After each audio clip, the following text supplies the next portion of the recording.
Things are gonna get crazy!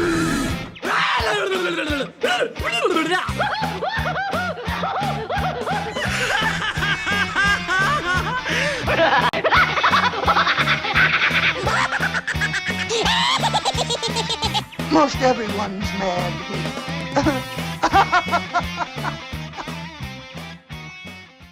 Welcome, ladies and gentlemen, to a very special episode of AniMat's Crazy Cartoon Cast. And let me tell you, I cannot wait to do this because this is a very special episode indeed, for we are about to talk about the big highlights of the D23 Expo, where we are going to go and discuss about all the big announcements. So much so that I am not going to be doing this alone, folks. Yes, who I have here is actually a very special guest star whom I may consider as one of the funniest YouTubers on the internet, and also a theme park reviewer before the days that it went live stream with like Defunct Land, Disney Dan, and Rob Plays and all that kind of stuff. So, ladies and gentlemen, without further ado, please welcome to AniMat's Crazy Cartoon Cast, some jerk with a camera, aka Tony Goldmark. Tony, what's up, dude? Hey, great to be here, AniMat. D23 was a blast, at least the bit of it that I was there for, and looking forward to talking about it. Alright, that's perfect, man, because we got a lot to go and cover. And yes, for those of you who are watching this visually, I know that the audio may be a little bit out of sync, but I mean, I still gotta get the show running, and I can only do the best I can. Hopefully it will work things out somewhere in the middle. But anyways, with all that said and done, why don't we just go and get things started, and let me just ask you, Tony, are you ready for this episode? I am ready! I was born ready! Perfect! I was ready when I was a zygote, for God's sake. Let's do it! Before anyone else, that's great. Chat wall, are you ready for today's episode? Let me hear it, guys. Are you all set for this?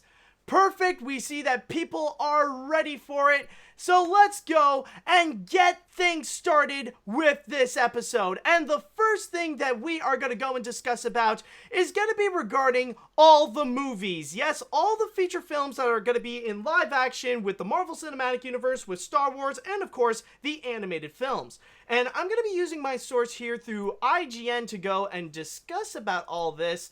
And I'm going to talk about all the movies, starting with Star Wars, The Rise of Skywalker, in which they went out and presented all the cast, and they discuss a little bit more info of what's going to be happening in there, along with giving out a special look and a little teaser at the end of the possibility that Rey might be going to the dark side, where we saw a little snippet of Rey wearing a black cloak and a red lightsaber, a little bit similar to Darth Maul's, but a bit more customizable. And then right afterwards, on top of that, I think it's also important to go and mention that they also went and discussed a little bit about some of the significance of Carrie Fisher in this movie, and also some of the new characters as well. Now, jumping into the next movie that's going to be going on, we also have information about some of the aspects of Phase 4 of the Marvel Cinematic Universe. However, we've already known a little bit about what's going to be going on, especially after the announcements from the San Diego Comic-Con, but they revealed some more stuff, including that Black Panther 2 is officially going to be coming out on May 6, 2022. Yes, Tony? Oh, yeah, I'm sorry. I wasn't sure whether or not I should just interject when I feel like it, or if I should let you, here's the thing, Matt. You're a great YouTuber. You need more enthusiasm in what you do. I'm just, man, you really like to make a big show out of these things. Well, let's talk. I do want to talk about Rise of Skywalker for a bit. All right, let's do it one at a time. Why not? Yeah. The Rise of Skywalker, the footage, the clips they showed were just released to YouTube this morning, and wow, it looks amazing. I mean, I am very much team the Star Wars sequel trilogy is good. Actually, I thought I loved The Force Awakens. I thought Last Jedi was an absolute masterpiece. I am very much looking forward to Rise of Skywalker. I kind of hope they don't go the full Dark Rey route. I kind of hope that it's nothing more than a force projection or a dream sequence or something. I hope they don't actually turn Rey to the dark side, but that risk that she could, I think, is very compelling. And by the way, let me just say this to the whiny man babies in the cheap seats. This is why they made Rey as hyper competent as she is.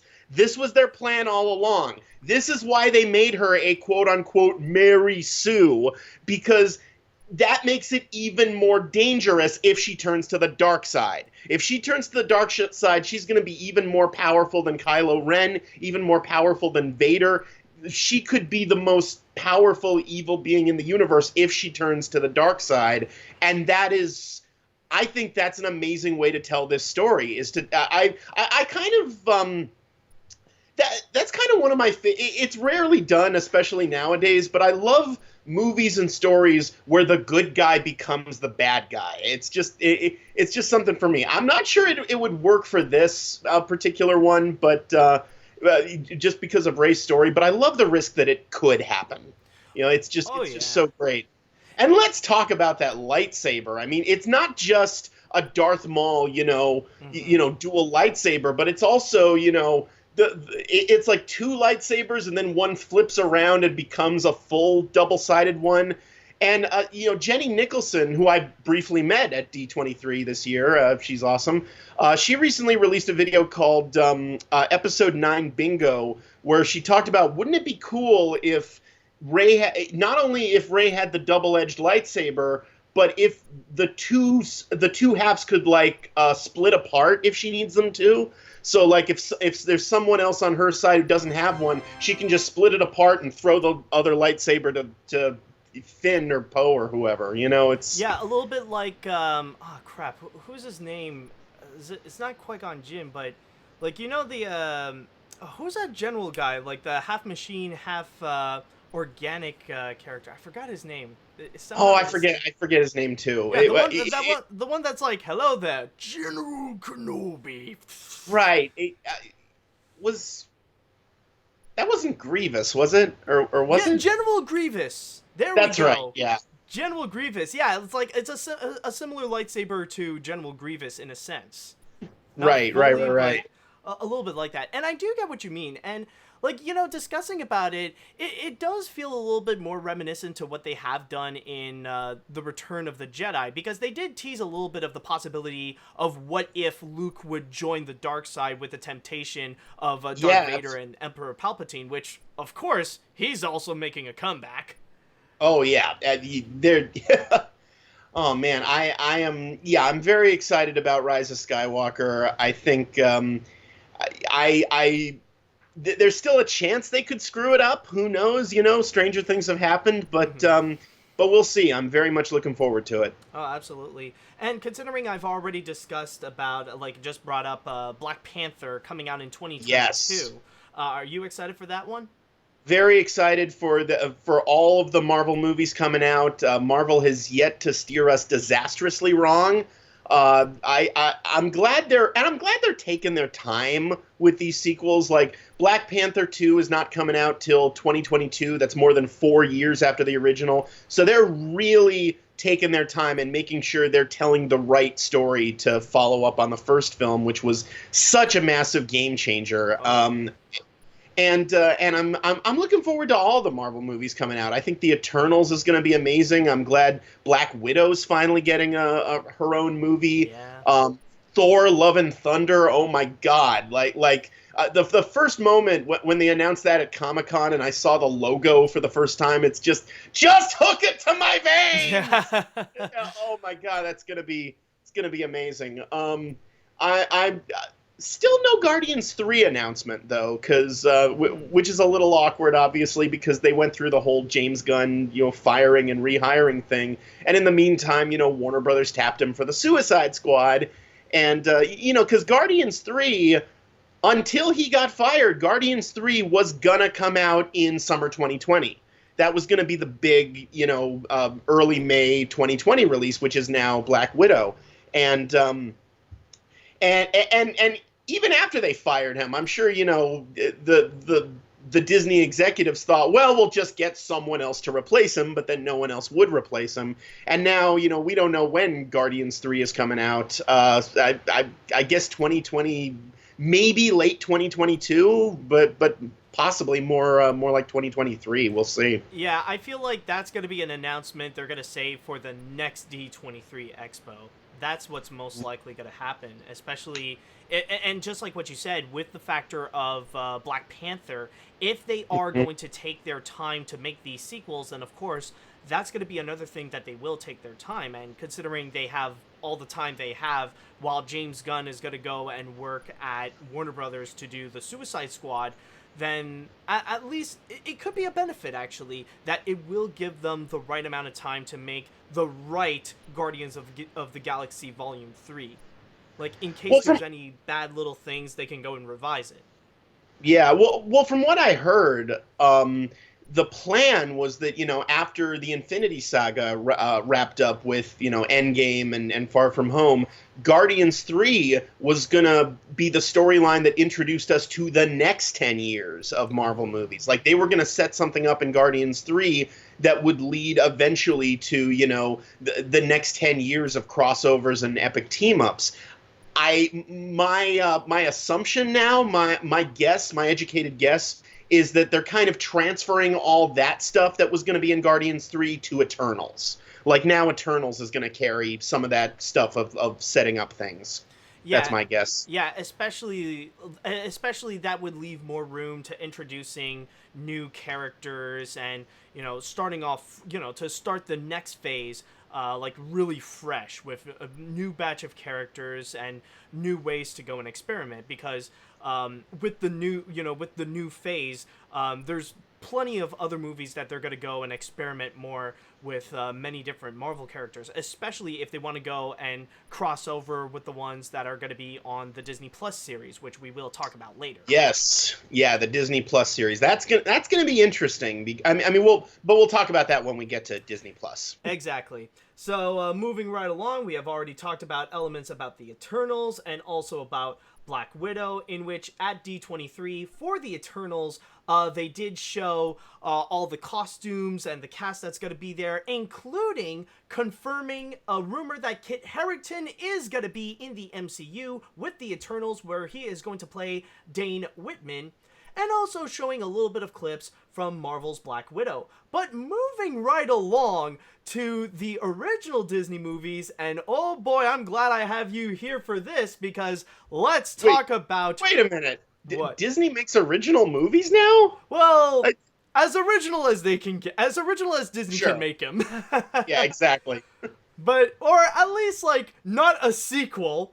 But let's go ahead and discuss about The Jungle Cruise, because that's going to be their next big adventurous movie. Yeah, that's their next big movie based on a theme park ride starring Dwayne "The Rock" Johnson and Emily Blunt, and from what I understand, from what I heard, now I wasn't actually at the films panel because I wasn't at D23 on Saturday. Long story short, I only went on Sunday. But from what I heard, like, they're trying to make it a mix between The African Queen and Raiders of the Lost Ark and a bit of The Mummy and Romancing the Stone in there. It's going to be like this old-timey, like 1930s style adventure, swashbuckling kind of movie. And it looks like it could be a lot of fun. The director is Jaume Collet-Serra, who has largely been making Liam Neeson vehicles. He's made like 3 or 4 films starring Liam Neeson up to this point. Didn't he also do like the Taken movies? No, he didn't do the Taken movies, but he did do The Shallows. That movie that was years it. Ago. Yeah, which leads. So he's much more of a kind of intense action guy than a comedy, rollicking adventure guy. So maybe the idea is that the Jungle Cruise movie is leaning more towards the adventure side of it, which would certainly be fun. From what I understand, Dwayne "The Rock" Johnson plays a skipper boat captain cursed with immortality because, sci-fi, fantasy, rigmarole, gobbledygook worked for the Pirates franchise until it didn't. So it should be interesting. I'm looking forward to that one. I'm definitely going to keep my eye on that one because I'm the theme park guy, obviously. Yeah, I am intrigued with what they're doing as well, because there is still that part of me that does seem strange where, in a sense, they do sound like they're taking it a little bit more seriously than they should, considering that it is it is based on a theme park ride where people are on a boat and your skipper is just making puns based on what he's seeing all around him. But if you can manage to do it right, maybe we could get something fun and entertaining out of it, especially when we do have some very promising actors like Dwayne Johnson and Emily Blunt, whom we have recently seen that they are capable of making some really enjoyable films. And even with this kind of movie, especially with what we've seen him in Jumanji and what we've seen her with Mary Poppins Returns. So there is some potential. The Jumanji movie made so much more money than anyone was expecting, and I think Disney's hoping people will confuse this for another sequel. So, The Rock has certainly made quite a few jungle movies there, but but anyway, but from what I understand, again, I didn't see this firsthand, but I did hear that because they showed some footage from Jungle Cruise, and really the only important thing we need to know about the movie is that The Rock does in fact say, "There it is, the backside of water." Oh my god, so he says that? That's what I heard, is that he does in fact say that in the movie. So that's all I need to know. Woo! Oh, that is perfect, actually. And even on my source on IGN, they even say that they said that, well, the feeling of it is very similar to Brendan Fraser's The Mummy. And on top of that, there's going to be a lot of supernatural elements with pirate-like villains who were seemingly made out of bugs and snakes. Okay, that should be interesting. Oh, yeah. But, go on. I get the nagging suspicion that, like, at the end, maybe as a post-credits tag, they're gonna find a way to show us, hey, this takes place in the same universe as the Pirates movies retroactively. It's yet another, because we don't have enough cinematic universes here at Disney. Woo! Yeah, no. You know what would be more of an epic, like, announcement of a universe kind of thing? Like, somehow, I don't know how, like, just out of nowhere, then, like, make it somehow a crossover with the Haunted Mansion ghost. Just bring them in somehow. Like, oh, we finally found the treasure we're looking for. One of the hitchhikers goes, yoink! And just that's it. And then Eddie Murphy and the Country Bears show up, and it's just a jamboree.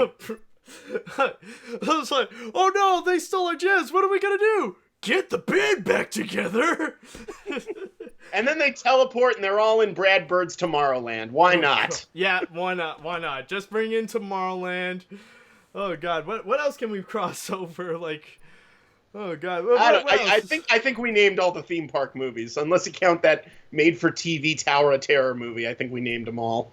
Oh yeah, that is true. But then again, why stop at the ones based on movies? Like, why not throw in Figment? See what happens. See what happens. Why not? Yeah. But moving right along... One little rock. Anyways, moving right along, they also showed a little bit of clips from Maleficent, Mistress of Evil, which is coming out later this year. Apparently just showing a meeting between Maleficent and Aurora, and then they discuss a little bit about elements of, what's going to be happening, and showing a little bit more of Maleficent's origins. So with that one, is it really worth talking about? Is it... I'd be fine if we just skipped over it. I didn't care for Maleficent myself. Great, because I hate it. Let's move on. Good. Next up, oh boy, now the surprisingly now controversial live-action remake of Mulan. Now, of course, the controversy is not really brought up at D23, but they did show some footage of what's going to be happening in the film. And they did show a significant amount where they showed Mulan prepping up with the matchmaker, meeting with the matchmaker, and also the scene where the army came in to go and recruit one man of every household, and we see the dad with his injured leg. Do you have any thoughts on that, Tony? Even though you probably haven't seen it, but how do you feel about how's it gonna go? China has become such a big, crucial audience for Hollywood in general, and for Disney in particular. This remake really was only a matter of time. It was only a matter of time before they'd adapt the one, Chinese story they did in animation. And now, of course, I mean, I'm sure we'll announce this. They announced that they're also doing a movie called Raya and the Last Dragon, which is explicitly set, a new movie explicitly set in China. So, Disney knows where their bread is buttered. Well, I mean, it's like it's like a lot of the studios are starting to know where where the new market is. Especially like DreamWorks, for example, coming soon. They're gonna have a movie called Abominable, and that's all set in China. Abominable. Yeah, exactly. China's become such an important audience for Hollywood. There's a lot of movies like that get sequels, not because the movie did well here, but because it did well in China. Like, that's the only reason Pacific Rim got a sequel, so. Oh, yeah. And probably also, I would even go and point fingers at the Despicable Me movies because, my God, it's like, in China, there are some places that are painted like full-on minion yellow. Like, just. Which is why, like you said, there's the controversy, because it's the push and pull of, Hollywood likes to appear, woke and progressive and everything, but they've also got to rely on the Chinese audience, and China is still kind of it's still kind of China. What are you going to do? Also, I mean, if we're going to talk about that, we cannot forget to mention about the Fast and Furious series, of course. Like, that thing is a massive powerhouse in China. Right, of course, absolutely, yeah. Yeah, that's why, it's, like, as a franchise, it's pretty much becoming the Land Before Time of Cars movies. Right. Yeah, they even just released Hobbs and Shaw, which is just, we're doing spin-offs of this stuff now? Okay. Yeah. All right. Moving right along now, we also got our first ever look at Cruella de Vil, the live-action remake of Cruella that they moved to 2021, and now we have our first ever look at how Emma Stone is going to look like as Cruella, where we see her with her 3 Dalmatians, and right beside her are Horace and Jasper. How do you feel about this new look of Cruella? I think Emma Stone looks amazing in the part. I think if they really let her let loose with the character, I think she's going to be incredible. This is weirdly kind of a double remake, because it's a remake of both the original animated 101 Dalmatians and, of course, of the 90s Glenn Close movie, which was pretty much only memorable because of Glenn Close. Yeah, true. But and it also got a sequel that no one remembers. But here's my take on it. Please, God, Disney, don't Maleficent this one. Yes. Don't try to make Cruella a relatable character. She is a villain. She wants to slaughter a bunch of puppies and turn them into a coat. That's not a relatable thing to want to do. You've got to make her bad as she wants to be. You've got to make her a straight up. Am I allowed to swear on this thing? If you want, yeah, do whatever you want. Make her a straight up no bullshit villain. We haven't gotten a no bullshit villain movie from Disney since Hocus Pocus in 1993, and I want another one. Like, we were promised one with Maleficent, but no. Oh, Maleficent's just misunderstood. Well, fuck that. In the picture they released of Emma Stone as Cruella, she is not some misunderstood innocent. She is Cruella motherfucking de Vil, and if she doesn't scare you, no evil thing will. Just out of curiosity, don't wimp out with it. That's what I'm saying. Don't wimp out. Make her a villain. Make her as big and over the top as possible. But just out of curiosity, wouldn't Dr. Facilier count as a no bullshit villain? No. They've had plenty of no bullshit villains, but not a lot of no bullshit villain movies where starring them. Right. I'm talking about movies where the movie centers around the villain, and you actually realize, oh, okay, movies where Disney finally realizes, oh, the villains are the most fun part of this, so let's spend more time with them. You know, Hocus Pocus was kind of the last time they did that, and I want them to do it again. Oh, yeah, definitely. Well, I mean, technically there is that Hocus Pocus remake that Disney Channel wants to do. That could be fun. I don't know. I never trust Disney Channel original movies, so like. Oh no! Diablo! Oh boy! All right. Anyways, moving right along. How about them wacky descendants? Oh yeah.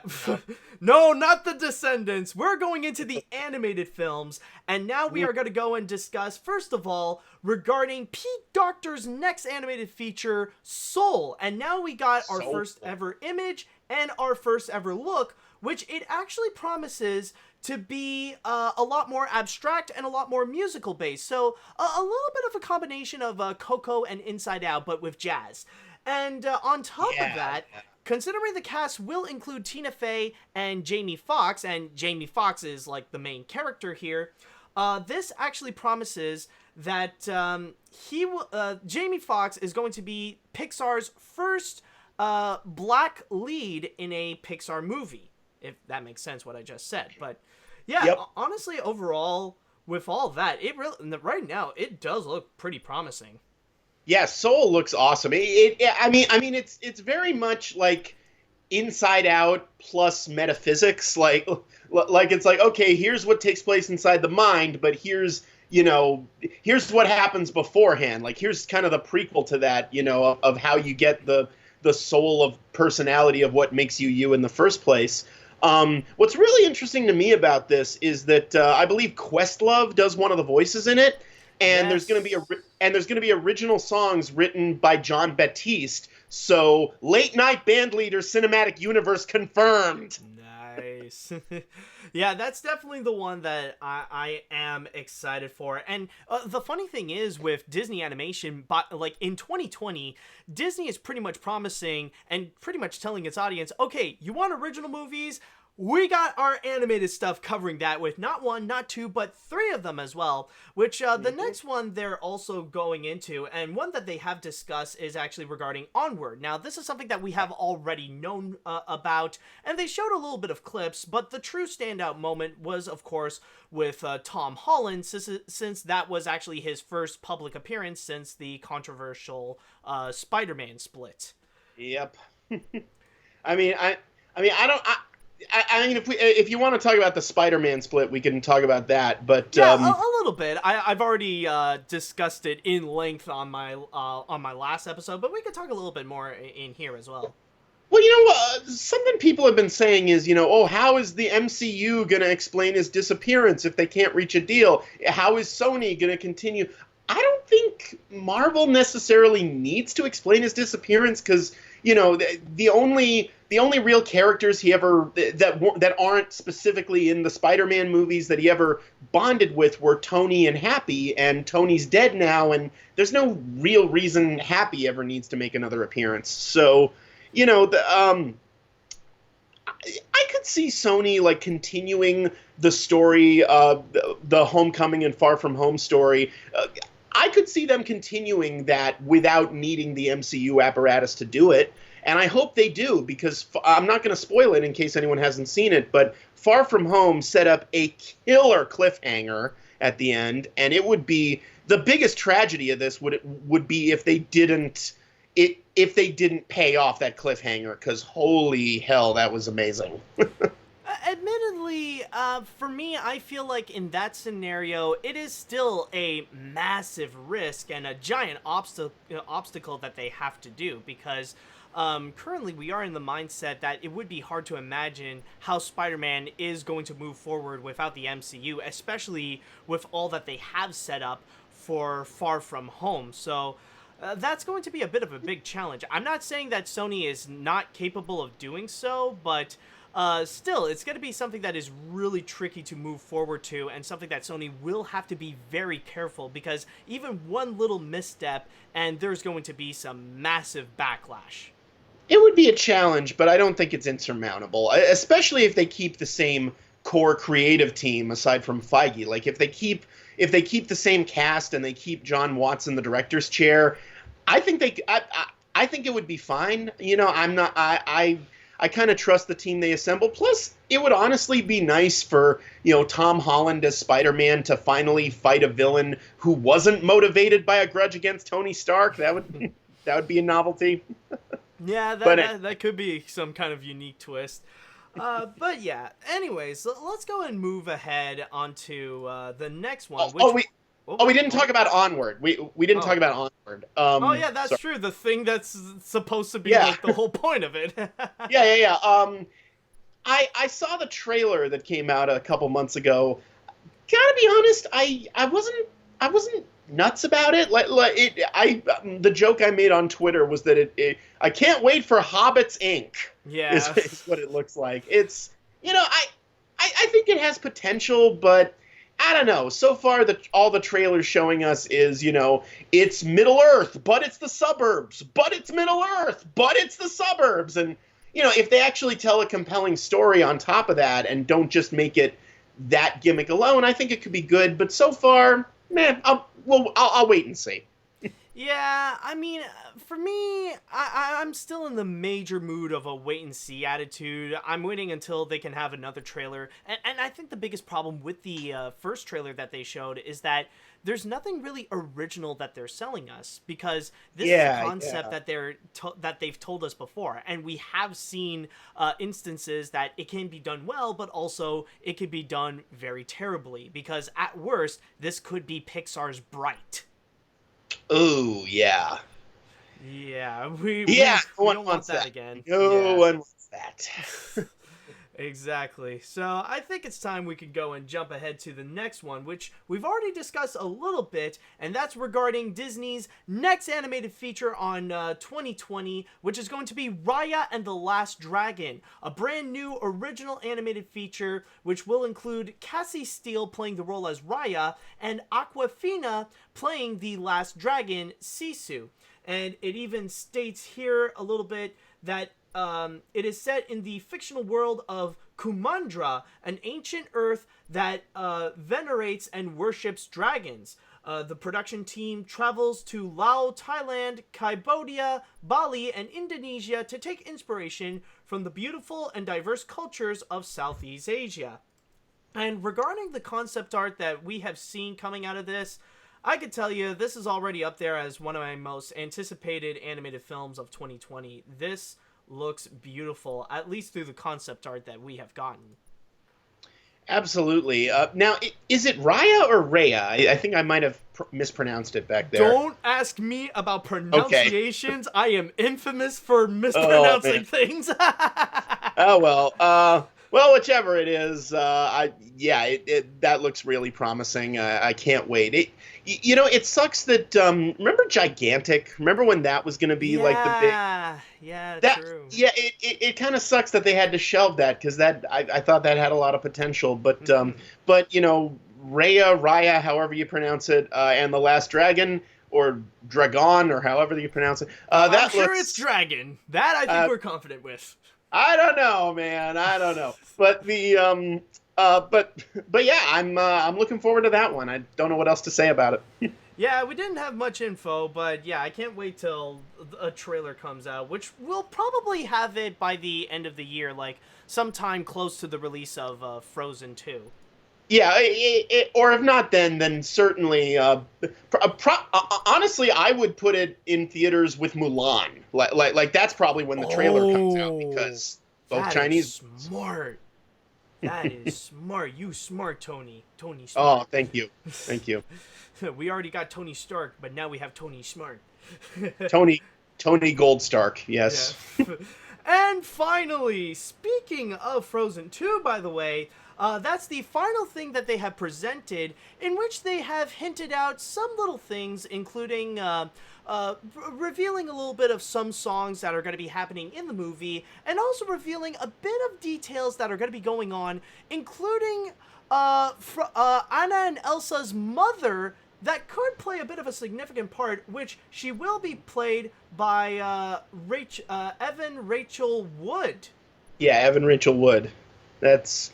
Yeah, I think that looks promising too. I'm glad they're not revealing too much about what Frozen 2 will actually be about. They've been very cryptic about it, which is kind of the polar opposite of how they promoted the first Frozen. So it should be interesting. Yeah, it should be very interesting. I like I said, I didn't go to the panel, but I talked to someone who did, and they said there was one song that they showed a clip of Elsa singing a certain song in the movie. I forget what the title of it's supposed to be, but they said it felt very much like Let It Go Part 2. I see. Yeah, and I've heard people talking about it as well, and they did say that this is their next Let It Go.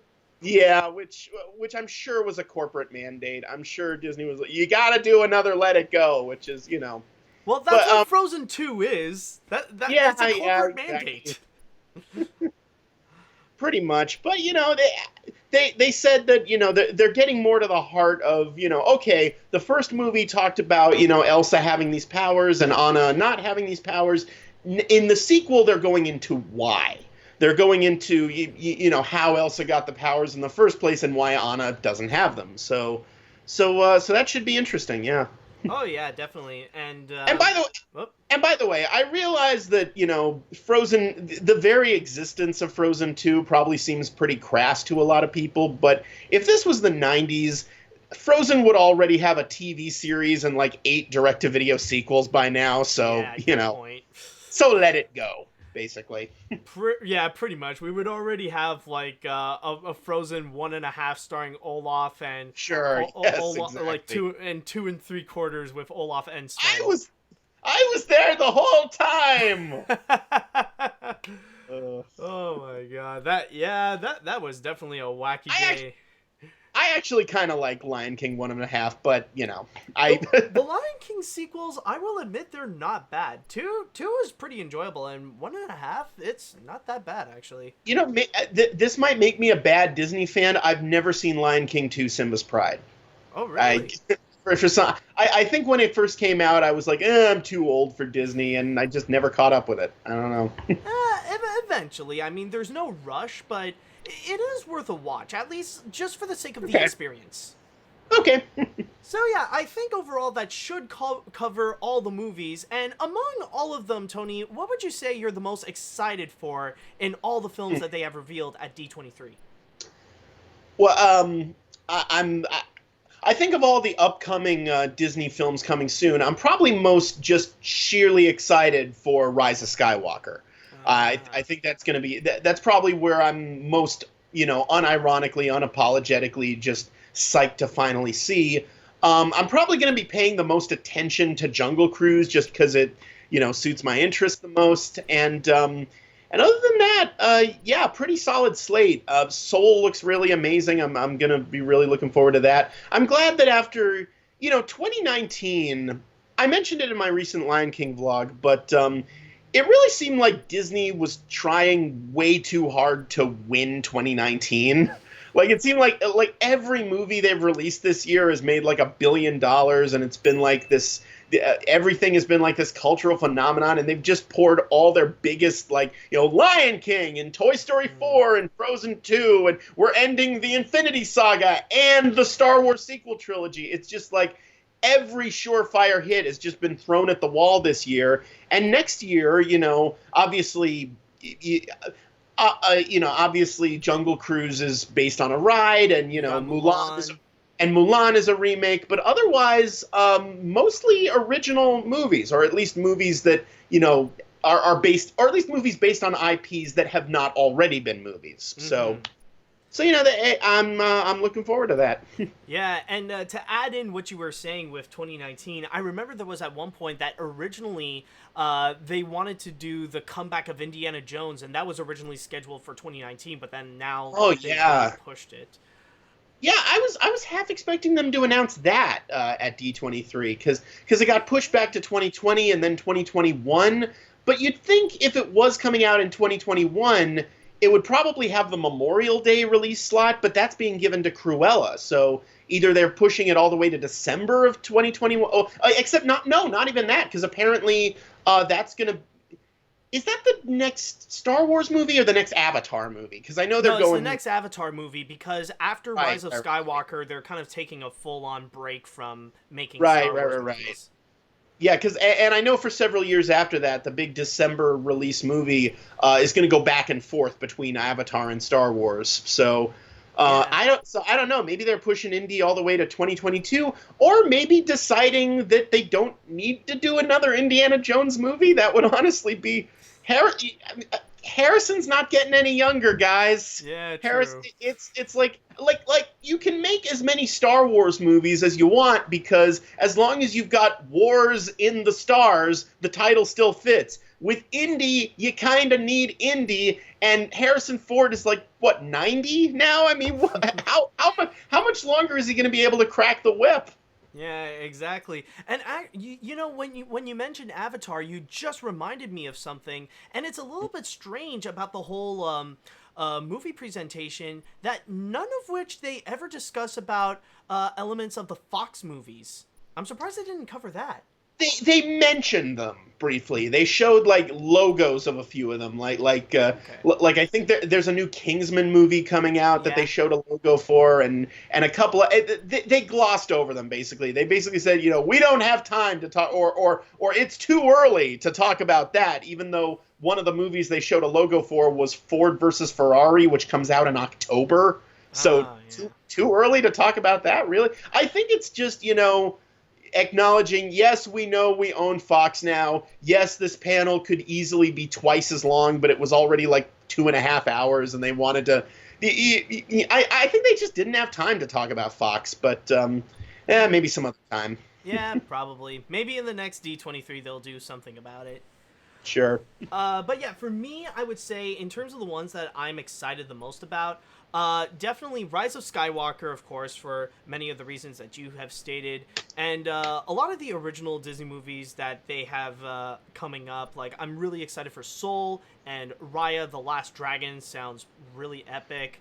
And I mean, like, there are some that are, like, coming pretty close, like Frozen 2, of course. Sure. And also, I am curious as well as the Jungle Cruise. As a theme park fan myself as well, I want to see, like, how they would adapt the Jungle Cruise onto the big screen, especially with Dwayne "The Rock" Johnson. My thing about the Jungle Cruise is I almost kind of perversely hope it's not too big of a hit, because you just know that if it is a hit, they'll put a Dwayne "The Rock" Johnson animatronic somewhere in the ride. Yeah. And that'll, maybe not ruin it, but at least possibly diminish it. I don't know. We'll see. They'll make some. It'll turn the Jungle Cruise into like how Kilimanjaro Safari started. When they're trying to cram in some kind of plot when you're not really there for that. Yeah, exactly. Yeah. What are you gonna do? Oh well. But now I want to go into the chat wall, and I want to pass the mic on to them, and I want to know from you guys, what are you the most excited about in terms of the releases that Disney is going to have, or some of the announcements that they have made? I want to know, which one are you the most excited about? Which one are you the most iffy about? I want to know what you guys think. Let's see now. Let's start things off with... I'm excited for most of the live-action stuff being announced, except for maybe the live-action remakes. If Rey actually does turn to the dark side, I hope they actually make her unique and not just make her Darth Vader with a vagina. Oh my god, I've never heard of that before. Star Wars is definitely getting a bad reputation of the dark side of the internet, why people are calling it SJW and Mom Mary Sue. Also, Emma Stone is the last person I expected to play Cruella de Vil. Okay. Emma Stone can vamp when she wants to. She's got range. She could pull it off. Yeah, yeah, definitely. There are some movies that I could think of, especially like when they got the director of I, Tonya doing this. Like, I can imagine that energy is gonna go well on. Yeah. Oh, I hadn't even thought of that. Wow, that is I'm okay. I'm looking forward to this now. Oh yeah. I'm excited for things such as the Marvel movies, particularly Black Widow, Miss Marvel, and Black Panther, even though it's going to take a while. And okay, well, hold on a sec. Save those thoughts for later, because a lot of the exciting stuff seems like it's from Disney Plus. So We will talk about that pretty soon. Right now. Yep. Let's see. Live action wise, I am the most excited to see the Jungle Cruise ride. I had a fun time on the ride in 2012, and I was a fan of the Weird Al Yankovic song based on the ride called Skipper Dan. Oh, that song. Yes. Animation. Go on. By the way, if you want to hear me blather about the song Skipper Dan for about 45 minutes, I was on an episode of the Weird Alphabet podcast where we talked about that song in an episode, and you can find that, I believe, pipedreampodcast.com is their website. So quick plug for that. All right. Anyways, where was I? Oh, animation-wise, I'm most excited to see Raya and the Last Dragon because it takes place in Southeast Asia, where I live in. Hope it includes some batik arts in the background. Look it up. Okay. I'll go and read one more before we move on to the next subject. I am the most excited for Frozen 2 because I already love the first film, but I wouldn't be surprised if it got the same kind of backlash as the first movie. Well, probably because it's popular. I think it will be among my favorite animated films of the year, so shut up and take my money. Alright, so that's all good with that, and now it is time that we are going to go and jump onto our next panel, which is the first panel that appeared before the movies, and we're going to talk about Disney's latest and next big adventure that they're going to go into, Disney Plus, their streaming service, and they have revealed a whole lot of new information regarding that. So let's get into this panel, and starting things off, they have revealed that there is going to be the comeback of Lizzie McGuire. Yes, there is going to be a sequel to the Lizzie McGuire series where now Lizzie is going to be 30 years old and living in New York, and a lot of the regular people are going to be coming back as well, including the series creator Terry Minsky. Hilary Duff, of course, is returning, as well as her animated counterpart. Tony, do you have any comments on that? I really don't, because I never watched Lizzie McGuire when it was on the air in the first place, so sorry. Yeah, neither have I, so we can move on to the next one. Moving on. Yep. Well, okay, I think we're gonna say the same thing onto this one, maybe. High School Musical, the series. Yes, they have finally shown the first trailer for that one, which is the anticipated Disney Plus series that will be based on High School Musical and bringing that series, bringing that franchise back onto the spotlight. Have you watched High School Musical? Nope. Good. I saw the South Park episode that parodied High School Musical, but that's about it. Good. The less I talk about it, the better. All right. Next up, we got the Pixar stuff, including revealing a little bit more information regarding Forky Asks a Question, which is a short-form series that will feature the Toy Story 4 character Forky, and also a bit more information regarding Monsters at Work.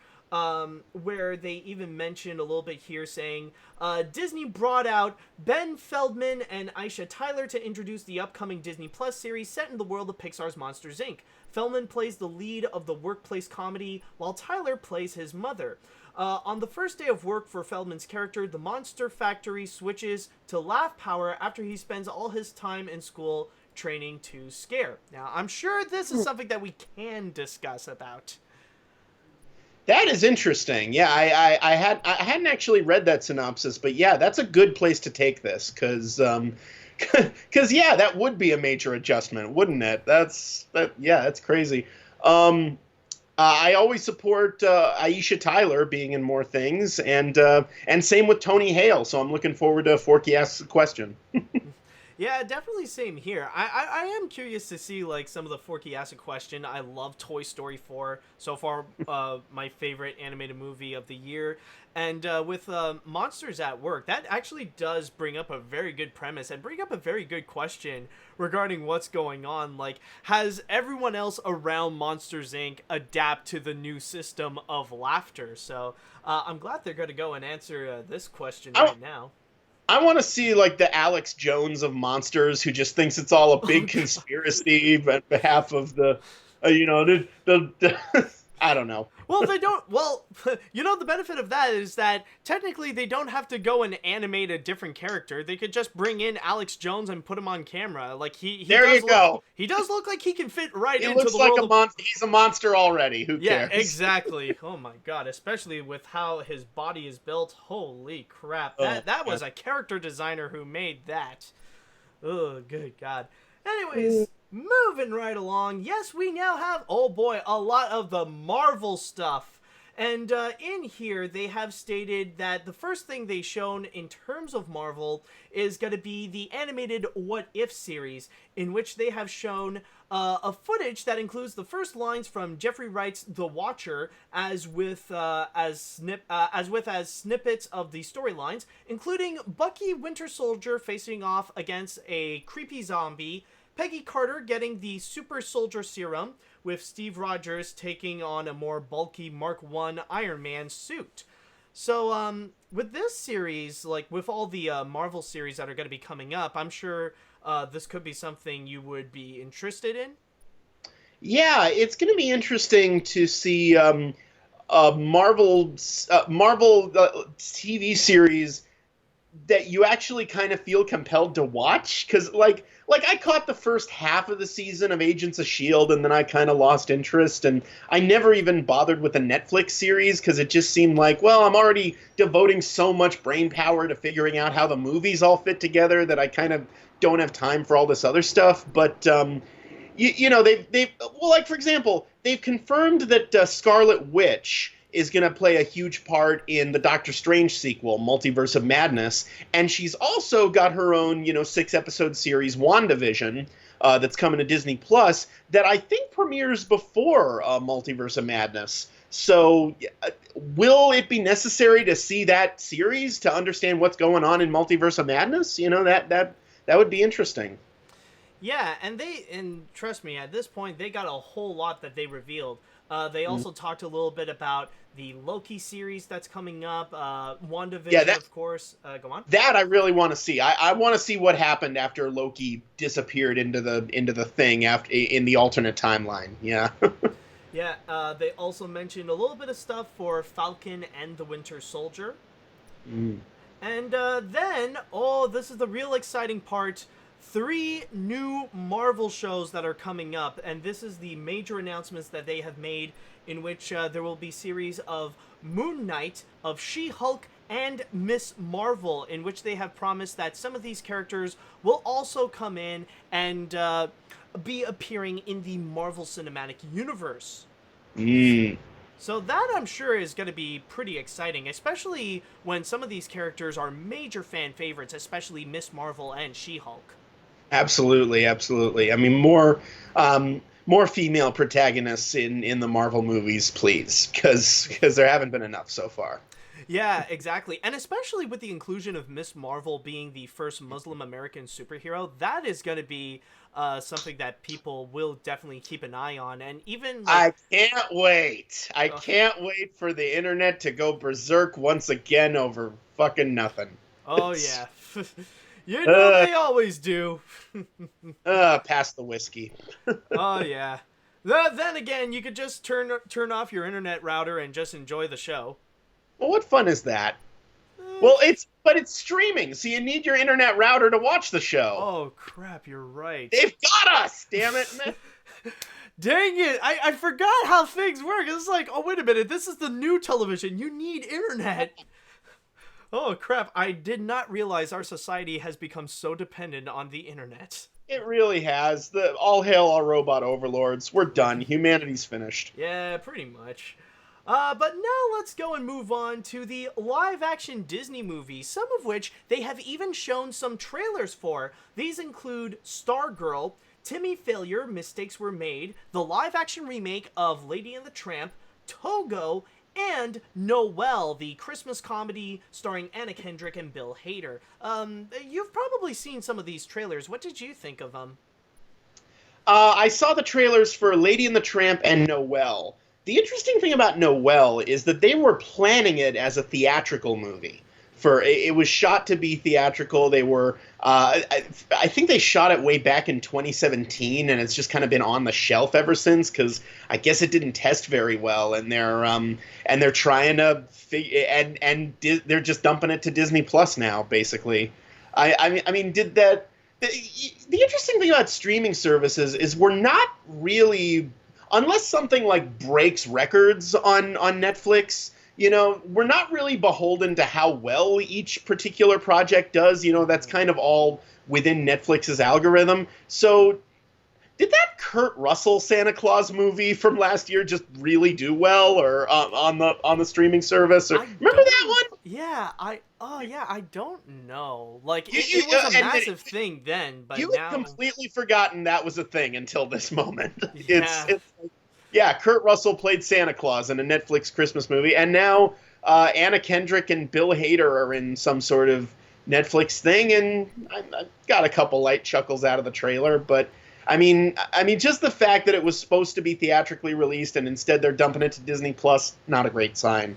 Yeah, I'll just mention as a side note that it does seem a bit worrisome because, like, you'd never know if this is going to be a bit of a tradition that if Disney creates a movie that they're not really hopeful that it would do well in theaters, they're just going to go, like, they'll treat Disney Plus as a bit of a dumping ground, that it's like as the place where their movies are just not good enough for theaters.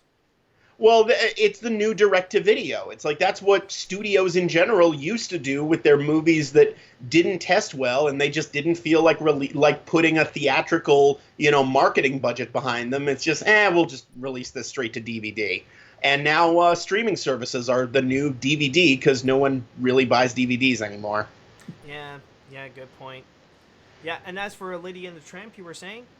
Yeah, Lady and the Tramp, people have been giving me shit because earlier this year on my series One Movie Later, I made a whole big thing of doing the 2019 trilogy, or the parentheses 2019 trilogy, which included the Dumbo, Aladdin, and Lion King remakes, because they were all being released with exactly the same title as the original, which means we have to put parentheses 2019 after them all, just to just to identify them. And Lady and the Tramp also counts as that, but it's not being released to theaters, so I didn't quite count it. But it looks better than I expected, I must say. I was not expecting them to keep the period setting of the original. I thought for sure they'd advance the action to modern day the same way they did with the 90s 101 Dalmatians movie, where instead of being a songwriter, he designs video games. 90s kids don't know what songs are, only video games. Yes. And I must say, how brilliant is it to cast Janelle Monáe in the Peggy Lee role? Like, that alone, it's like, okay, they care about this. They are really making an attempt to say, who's the modern day Peggy Lee? Yeah, Janelle Monáe, pretty much. So yeah, and especially that she's also in charge of working on the new versions of the songs. Like, that's going to be interesting to check out, especially the new... I want to see what they're going to do with the new C&M song. Like, how are they going to update that?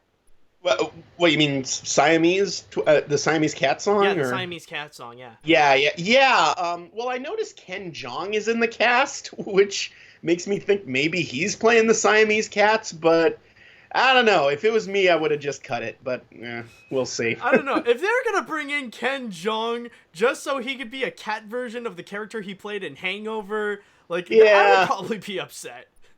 Yeah. Yeah, honestly, for me, like, I am a little bit mixed on the Lady and the Tramp trailer, because for me, I felt like at the start, it does seem pretty promising. Like, the tone of it, everything was going just like the first movie, and then suddenly, the CGI happened. That was a bit unexpected, where it's like, okay, it seems natural, we got real dogs, things were going normal, and then suddenly you see Tramp, and he was talking, and it's like, oh, we're going into that territory now. It's a bit of a catch-22, because if you exaggerate it and make it cartoony, it looks like that. But if you keep it naturalistic, well, you're just doing the Lion King remake, and that looks boring, you know? Yeah, it's a tough challenge to find the right center of it. But then again, you can't necessarily ask much from it because, again, it's a Disney Plus exclusive series. So I guess it's one of those. It's like, you can't really get too upset because you get what you paid for. Yeah, it's easy to ignore if you don't want to see it, you know? Yeah, good point. And as for the Noelle thing, yeah, I'm not really hopeful on that. I saw that trailer and I was like, ugh. Yeah. All right, so moving right along, and speaking of moving right along, finally, it's about time that Disney notices the Muppets, and they now have a new series coming out in 2020 that is called Muppets Now. They didn't necessarily reveal a whole lot, other than that it's going to be an unscripted short-form series that will also have some celebrity guest stars. Now, this one, I gotta say, as a Muppet fan myself, now I got a great reason to be anticipating for Disney Plus and to get it. Yeah, I'm absolutely any Muppets material is good. I'm a little nervous now that Steve Whitmire's no longer working for the company, and they got Matt Vogel to do the voice. Which the whole joke of Muppets Most Wanted is that Matt Vogel sounds nothing like Kermit, but who knows? But we'll see. I'm very intrigued by the notion of an unscripted Muppet show, though. Does that mean it's more of like a talk show? Because honestly, when that remember the Muppets show that was on ABC for like a week back in 2015? The Muppets. Like the whole notion was that it was, the show within a show was Miss Piggy hosting a talk show. Well, just do that show. Just do a Muppets talk show where it's like the Muppets interviewing celebrities. That I would want to see more than this. Which I didn't hate the ABC Muppet series, but thought it was kind of uneven. Yeah, same here. Like I don't hate it as much as many people do, but like I can definitely see the flaws and especially like the inclusion of trying to give people girlfriends is definitely unnecessary. Like trying to make a new girlfriend for Kermit, or give Fozzie a human girlfriend. Yeah, that was a little creepy. I don't know. It felt like I got what they were going for. Honestly, I think the Muppets would have been so much better, or the Muppets ABC series would have been so much better if they just invented original puppet characters to do the show with and made them like a parody of the Muppets, kind of like what Meet the Feebles did or something. Are you asking for a Muppet series? Are you asking for a Muppet series? Yes. Oh my god. With Dave Grohl. Yeah. Do it, you cowards. Yes. Oh my god, yeah. But honestly, with the Muppets Now series, what I'm expecting is that this is going to be more improv. Like with unscripted, they're just going to do whatever they want. And with many of the stuff that we have seen where it is just the Muppets just being themselves and they don't necessarily have a script, they can actually do that extremely well. And we have seen some recent examples of it.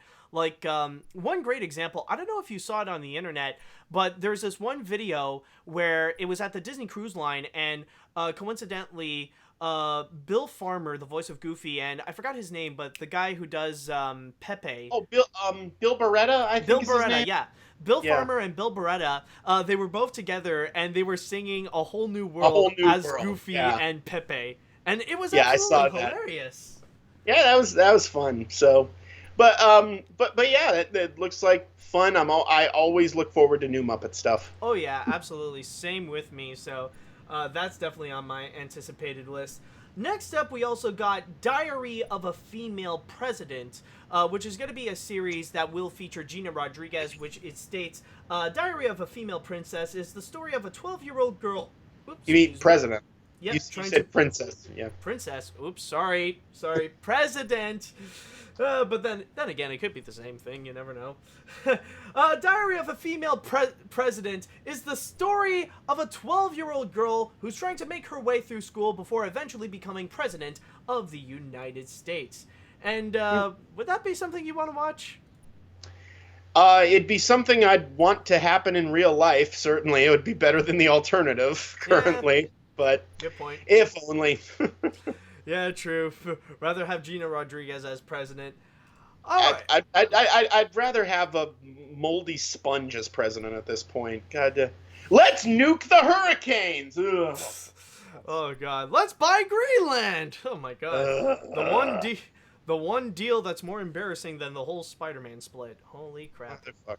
Yep, exactly. Anyway, but we don't have to talk about that. But So. yes, because we actually have some good stuff coming up, including the Star Wars thing, and that is what the Disney Plus panel has finished it off, including the return of the Clone Wars series, a Rogue One prequel series that will bring in the return of Diego Luna and Alan Tudyk as Cassian Andor and K2SO respectively, and on top of that, our first ever look of The Mandalorian, our first ever trailer of it, and finally, the confirmation of the long rumors that there will indeed be an Obi-Wan Kenobi Disney Plus series featuring Ewan McGregor.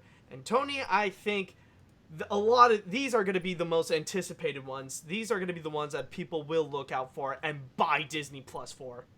Absolutely, absolutely. I mean, just for Werner Herzog alone in The Mandalorian, I mean, you know, they thought, you know, Star Wars, it's a bit SJW-y, you know, people aren't really. I mean, I read an article that said people weren't interested in Star Wars anymore, and why would they lie? So they got to bring in the big name, they got to bring in the star power to really get the kids interested. So they got America's teen heartthrob himself, Werner Herzog, to The Mandalorian.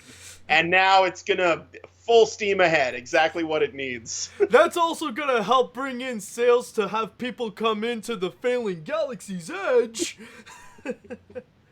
The dark side. I just want to see him do monologues about the dark side of the Force and how everything is futile, and we get...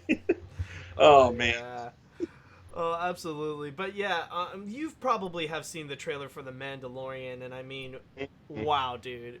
Wow. Yeah, it looks pretty awesome. I'm looking forward to that as well. Oh, same here, actually. And you know, the funny thing is that even, like, I even had family members messaging me about it. It's like, oh my God, have you seen this? It looks awesome. And the weird thing is, it's like, I haven't heard you be so excited about Star Wars in, like, freaking years. And they weren't even all that, like, they're not even all that keen to, like, the recent sequel trilogy. So that's the surprising part. So yeah, there's definitely a lot of hype. And I am curious as well to see what they're going to do with the Obi-Wan Kenobi series. Like, how are they going to continue with that and see the comeback of Ewan McGregor as Obi-Wan?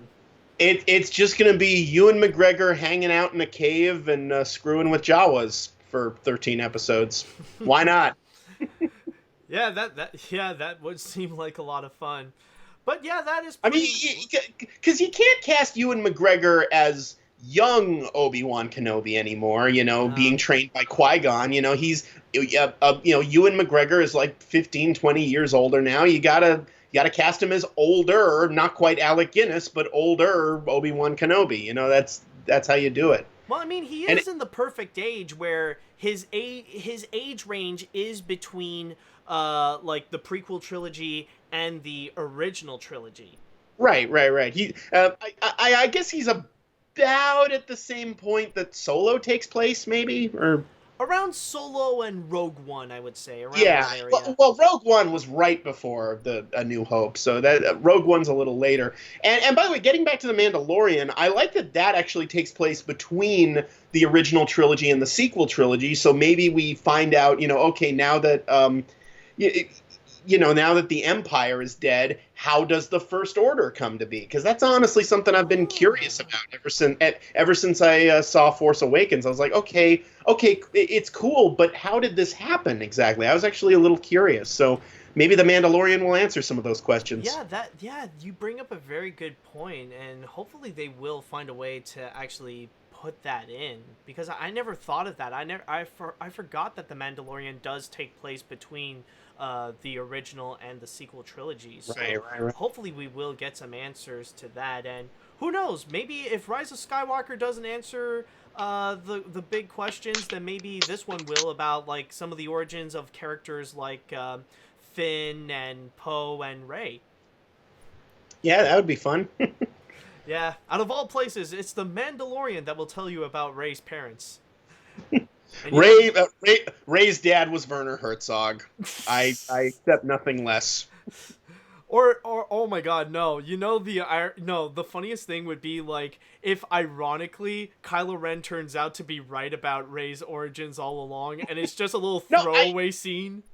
I really hope they don't retcon that in episode 9. I want Rey to have come from nothing. I think that's a brilliant twist on the character. Because think about it, everyone was expecting her to have some sort of noble lineage, because that's what happened in Empire Strikes Back, or some powerful lineage. And it's like, that's not how you surprise people now. You surprise people by going the opposite way now. And I think it ties into a great theme that, anyone can be a Jedi. Like they said in Ratatouille, anyone can cook. I really, it's like people who are insisting, it doesn't make sense that she knows how to do this stuff. It's like, it's the equivalent of calling Hermione a mudblood. It's like... Muggles exist in the J.K. Rowling universe, so why do Force-sensitive people have to be Skywalkers? I just thought about something amazing. Okay, like, with all the origins and how we learn about that, what if, like, if she discovers that, like, she finally got her answer, and that's why we got the shot of the last scene where she's in that black cloak and has the red lightsaber. Oh my god, just imagine. Well, but I really hope they don't I like the idea that she came from nothing. I don't think she needs an excuse to maybe think about going to the dark side. I think that the fact that risk is there is compelling enough to me, Yeah, that is true. But anyway, we talked about that already. So anyway. Yeah. But also, we do have one more show on Disney Plus we got to talk about. It wasn't mentioned in the panel, but it was apparently the big thing they were hyping up about as the big secret project that they listed in their schedule. And it turns out to be a new documentary series on Disney Plus, which is called One Day at Disney, in which they're going to go and talk to several people who work within the Walt Disney Company. So one episode could be dedicated to an Imagineer, one could be a performer in the live shows, one could be an animator, one could be a cast member. What are your thoughts on that?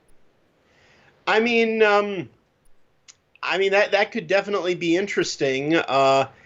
If they are doing a show about cast members, I hope they're not afraid to get into some of the negative aspects of what it's like to be a cast member, because I'm not sure I trust Disney to, obviously such a project is never not going to be just a big ass Disney commercial, but and they're probably like, they're probably using it as like a selling point. It's like, oh, come work for Disney. It's a magical place where, where all your dreams come true. And even the cast members are happy. And meanwhile, the unions had to fight tooth and nail with Disney, last year just to raise their employees' wages above starving wages. Basically, it was, it probably wouldn't be my cup of tea. Honestly, though, what is my cup of tea that I heard that they were doing, I heard that Disney Plus will also have a documentary about the history of Imagineering. Yes. Now that absolutely seems like my jam. That seems like something I'm really gonna wanna check out. Oh, absolutely. That I'm sure is gonna be interesting. And also, we can't wrap up our talk about Disney Plus without at least mentioning The World According to Jeff Goldblum. Oh, right. Come on. Of course. Just Jeff Goldblum talking to people about how stuff works. Who doesn't want to watch that, man? It's a show just about Jeff Goldblum. It's like, you want to see Jeff Goldblum, here it is. That's all. And especially, like, even right now, like, with how Jeff Goldblum is, like, even, like, his moment at D23 when he just discovered about the whole Spider-Man split controvery, it just got trending. Oh, man. Yeah, he's America's sweetheart. Who doesn't love Jeff Goldblum, man? It's just, he's a national treasure.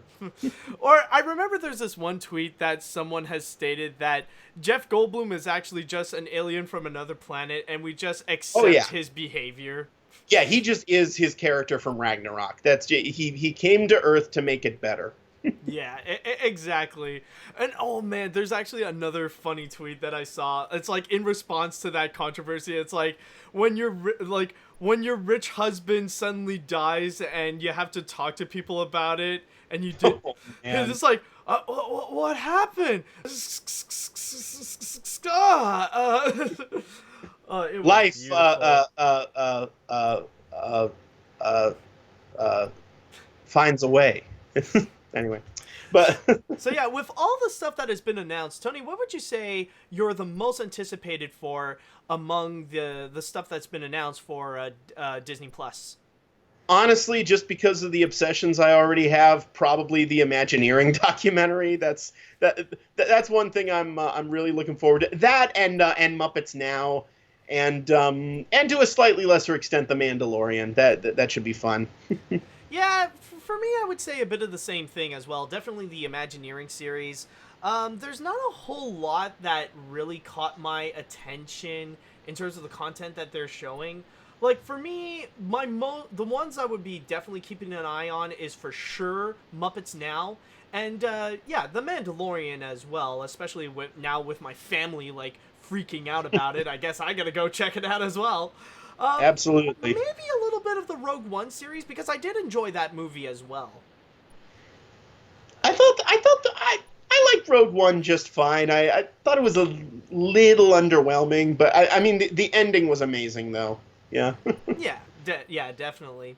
So, yeah, with that said, now I want to go and pass on the mic to the chat wall, and I want to ask, what do you guys think regarding all the stuff that has been announced for Disney Plus? Are there any shows that you guys are most excited about? Let me know what you all think about the ones that you want to see, that you might not want to see. Let me know what you all think. Let's see now. I attended the Disney Plus panel, and it was really interesting to be the first to see what will be on the streaming service. I saw a Forky Ask a Question short there, and it really was funny. Monsters at Work has a really nice premise, and I can't wait to see Ben Feldman in it.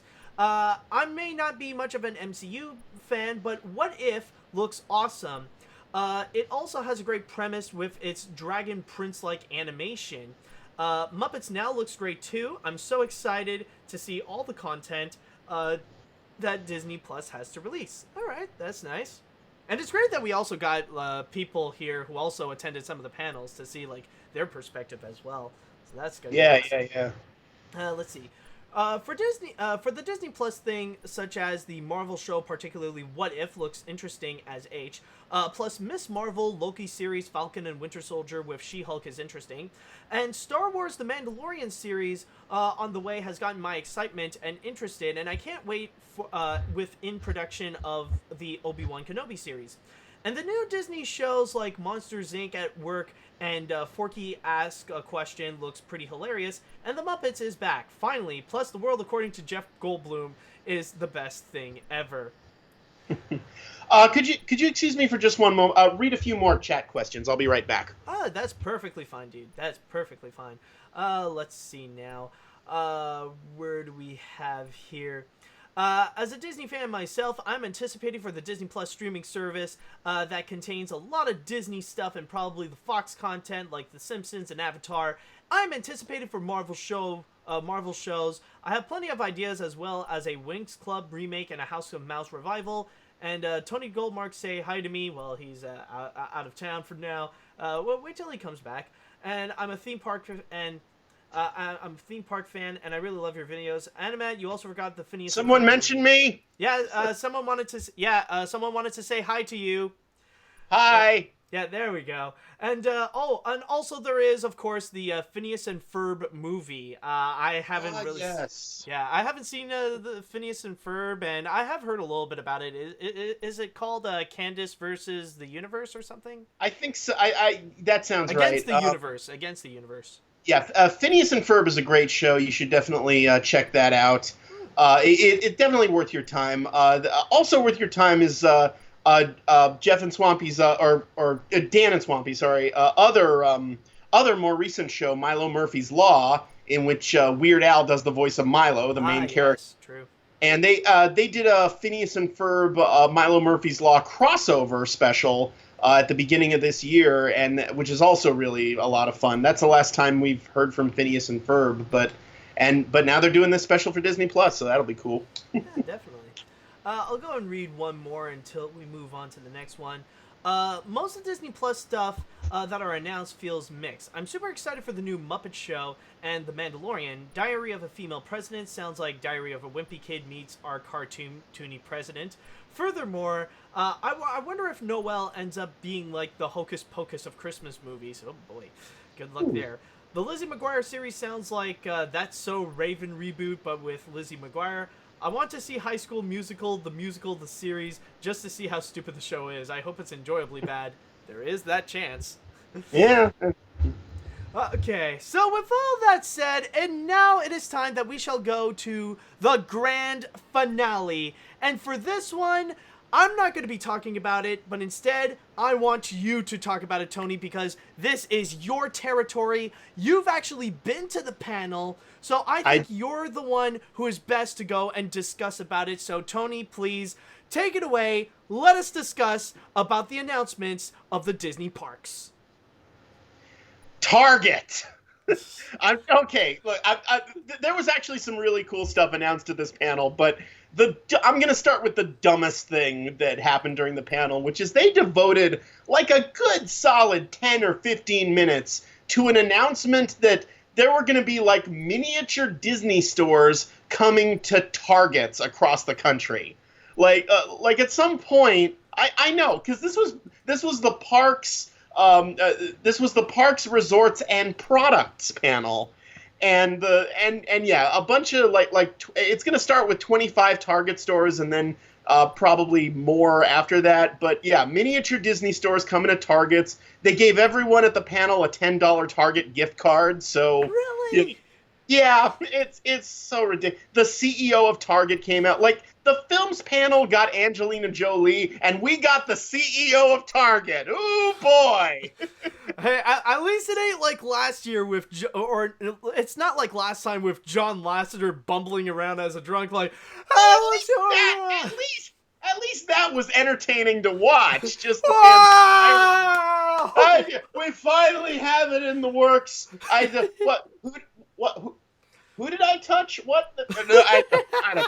But it's massages. Everyone likes massage. Anyway, but they fucking wheeled out the Target dog who's in all the ads, like the one with the bullseye on his eye.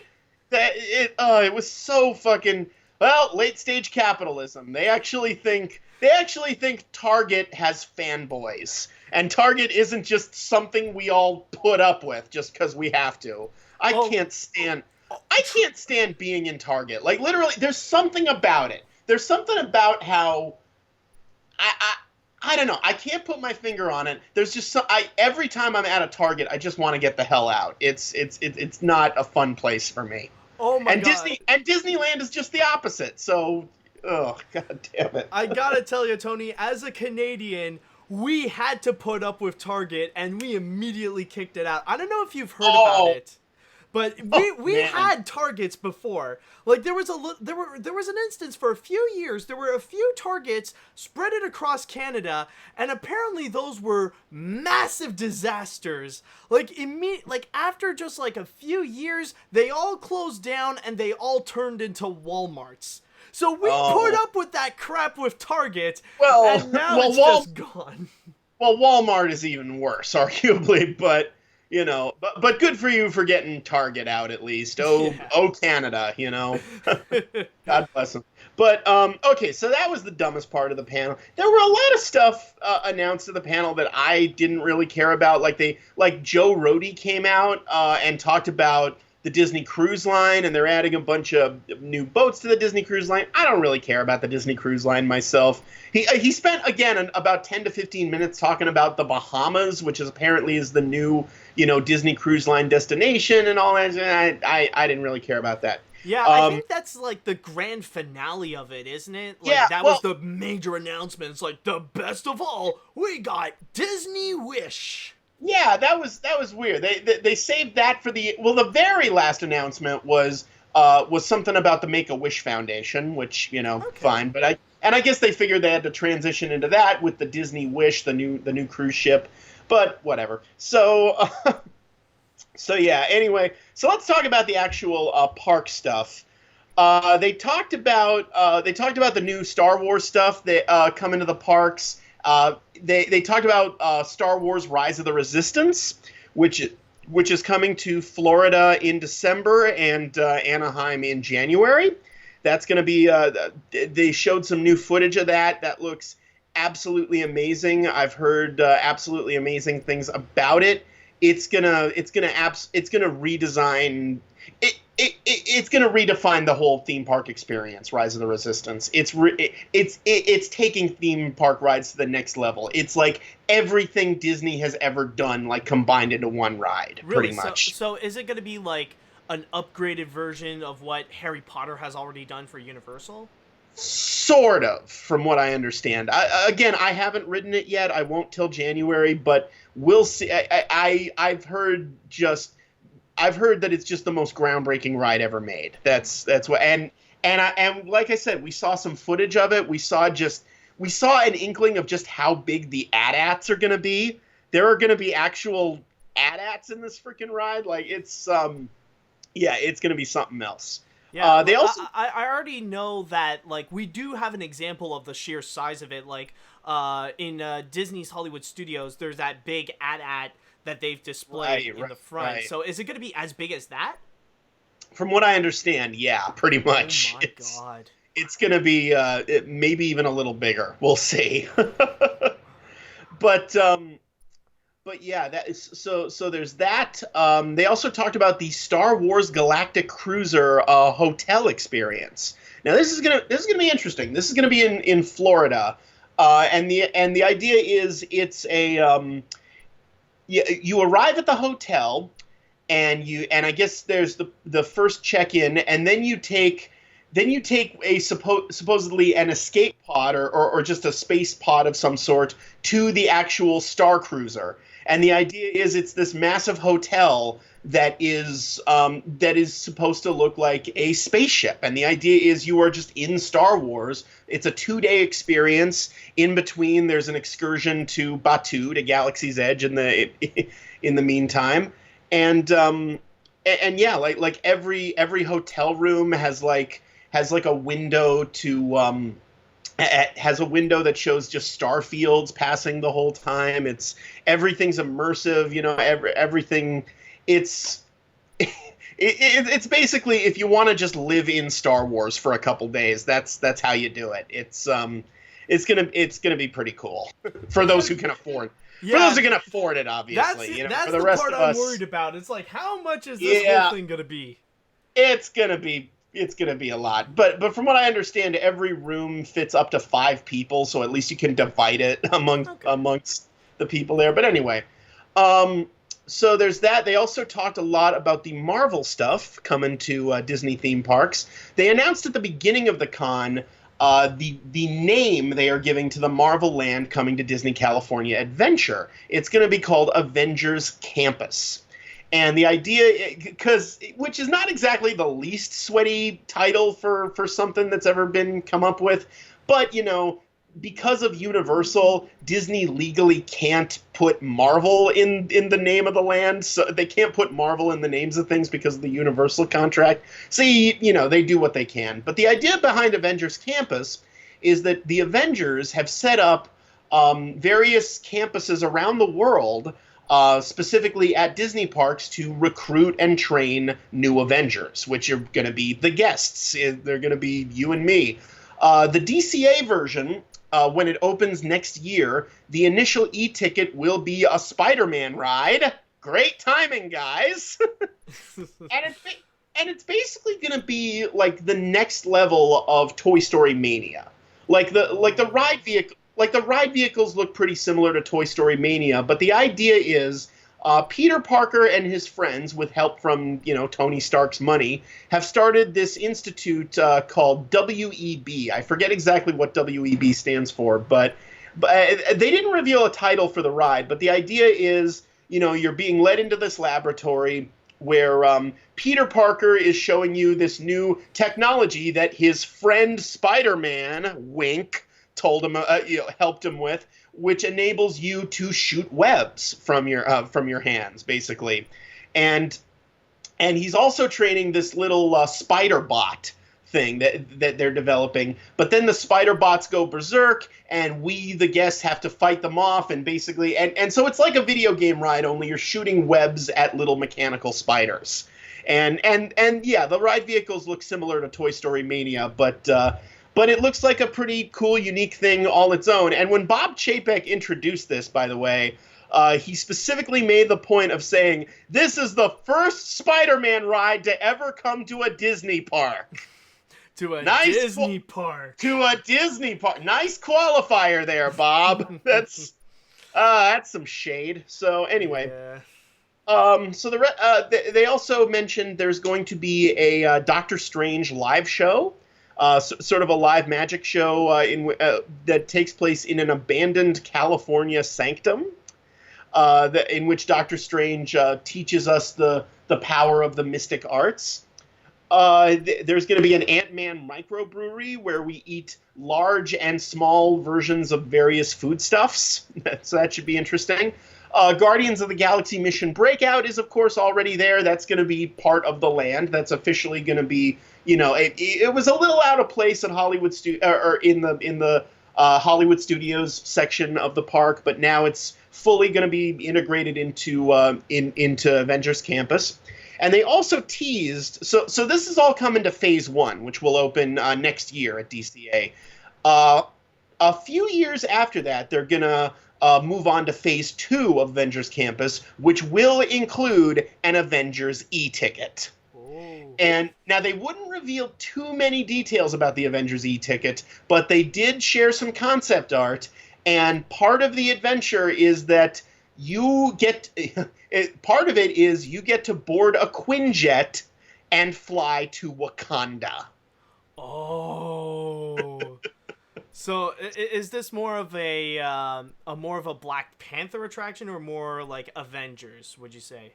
It's the Avengers are going to be in the title of it, definitely. It's going to be framed around the Avengers, but Black Panther's going to be in it because he can't not be, so. Oh my God. So yeah, and they wouldn't reveal really any details after that, but something goes horribly wrong, and you got to fight off an army of, faceless mooks, like you do in every Avengers movie, but and they say one of the biggest my ride's here. Sorry.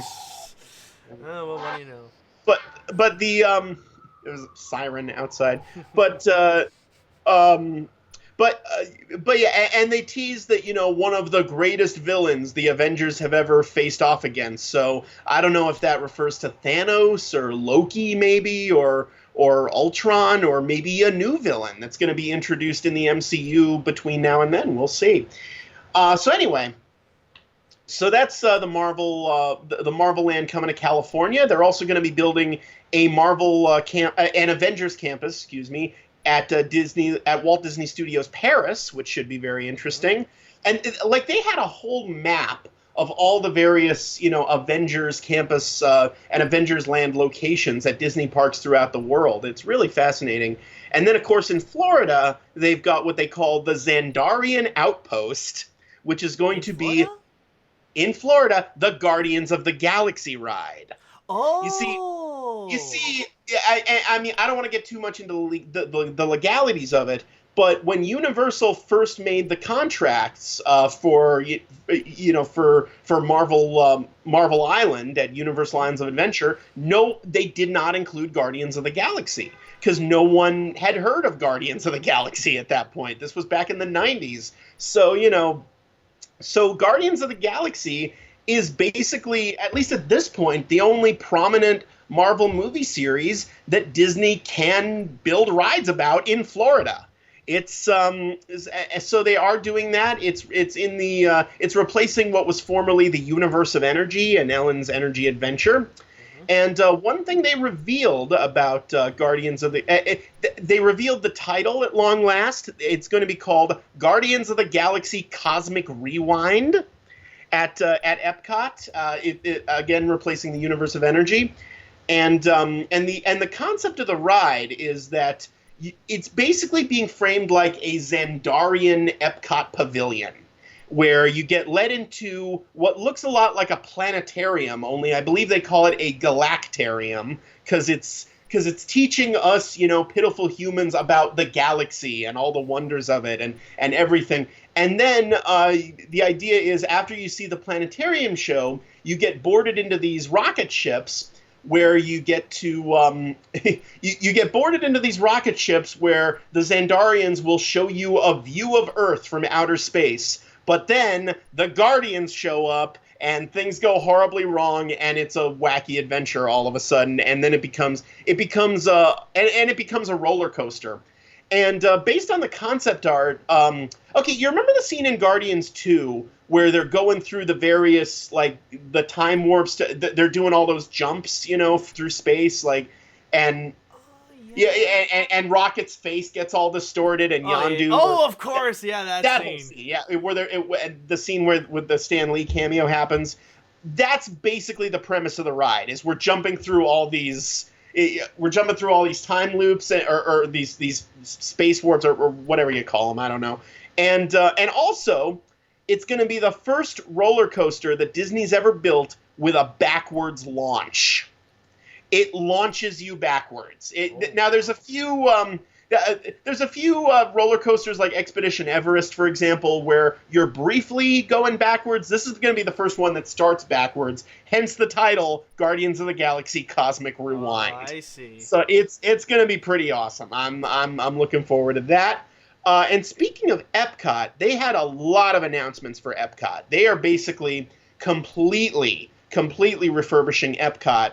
Now, one big thing they're doing, and this is really exciting to me, they are dividing Future World up into 3 lands. They're going to be calling it.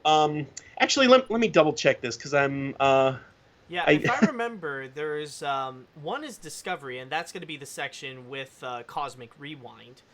World Discovery, which is going to be Future World East. World Nature, which is Future World West, and then I forgot the name of the one in the middle. I'm trying to remember, but cribbity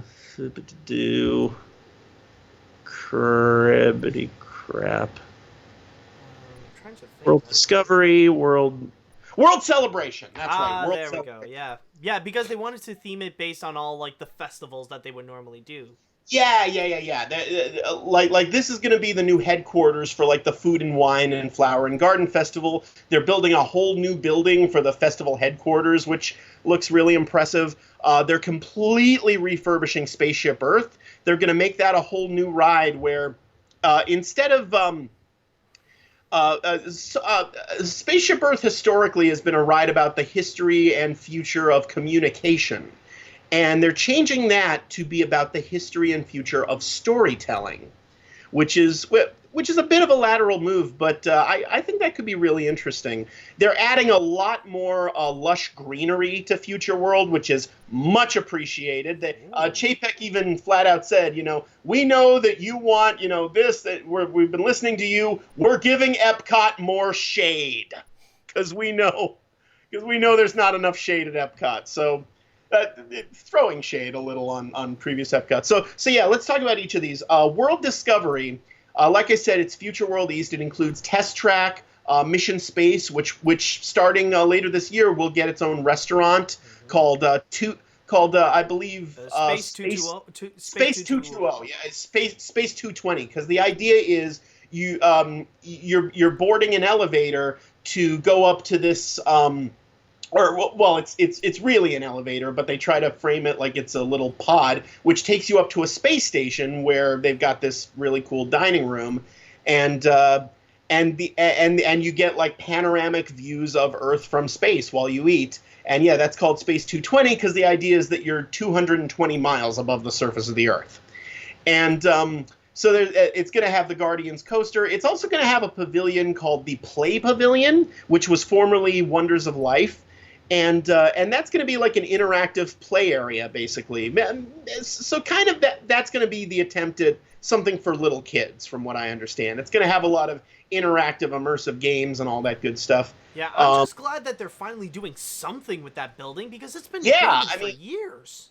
I mean, that was previously the headquarters for like the Food and Wine and Flower and Garden Festival. So they only used it a few weeks out of the year, and it's like, yeah, I'm glad it's being turned into something at long last.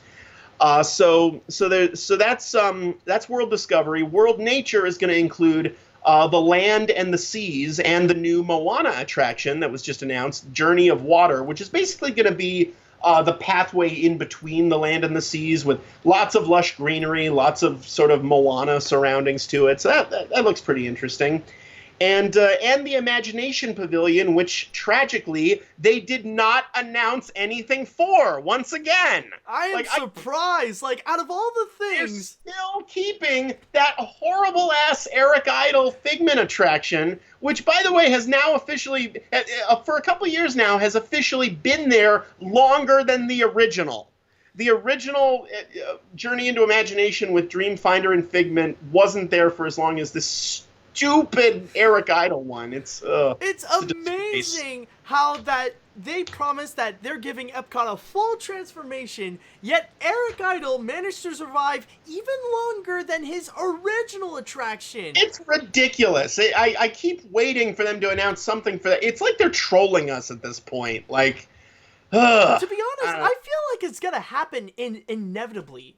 It will happen. Yeah. Oh, absolutely. But they're just keeping us waiting. It's ridiculous. Yeah. So anyway, I mean, they're still using promotions with Dreamfinder, and at this point, if they went out of their way to bring the Hatbox Ghost back into the mansion, then they gotta bring back Dreamfinder. Exactly. Oh my God. So anyway, and then we move on to World Showcase. Now, World Showcase will remain pretty much the same. I was half expecting them to announce a new pavilion for World Showcase, but they ended up not really doing that. They did confirm we're starting in, I believe, January of next year, the Impressions du France Theater will be getting a Beauty and the Beast sing-along show, which sounds like kind of a cheap stopgap measure, but whatever. And then in the summer of next year, summer 2020, or at least at some point in 2020, we're getting the Ratatouille ride at Epcot's France Pavilion at long last. We're getting a clone of the Ratatouille ride that had previously been in Paris. They're adding a new creperie to France, a new eatery that serves crepes, and then they had the biggest Epcot news of all. In fact, the biggest news of the whole panel, and by far the highlight of my entire day at D23. So they had announced all this new stuff for Epcot, and then Bob Chapek says, now we do have one more thing to announce for Epcot, but I just don't think I'd be able to do justice to it by myself. Is there anyone out there who can help me with this, possibly? And then some music starts up, and a bunch of chimney sweeps take the stage, and they perform Step in Time, and then Dick Van Dyke comes out. Dude. Dick Van Dyke got a standing ovation. He's what, 100 now? I mean, he's getting there. He is getting there for sure, but still very spry. Did a bit of Mr. Dawes, did a bit of Fidelity Fiduciary Bank shtick, and didn't actually announce it with Bob Chapek. It just took the stage and said, well, Mary Poppins has always been very special, and then did a bit of self-serving shtick, and then politely got off stage. And then Bob Chapek announced that at the UK Pavilion at Epcot, in addition to what they've already got, they are building an addendum, Cherry Tree Lane.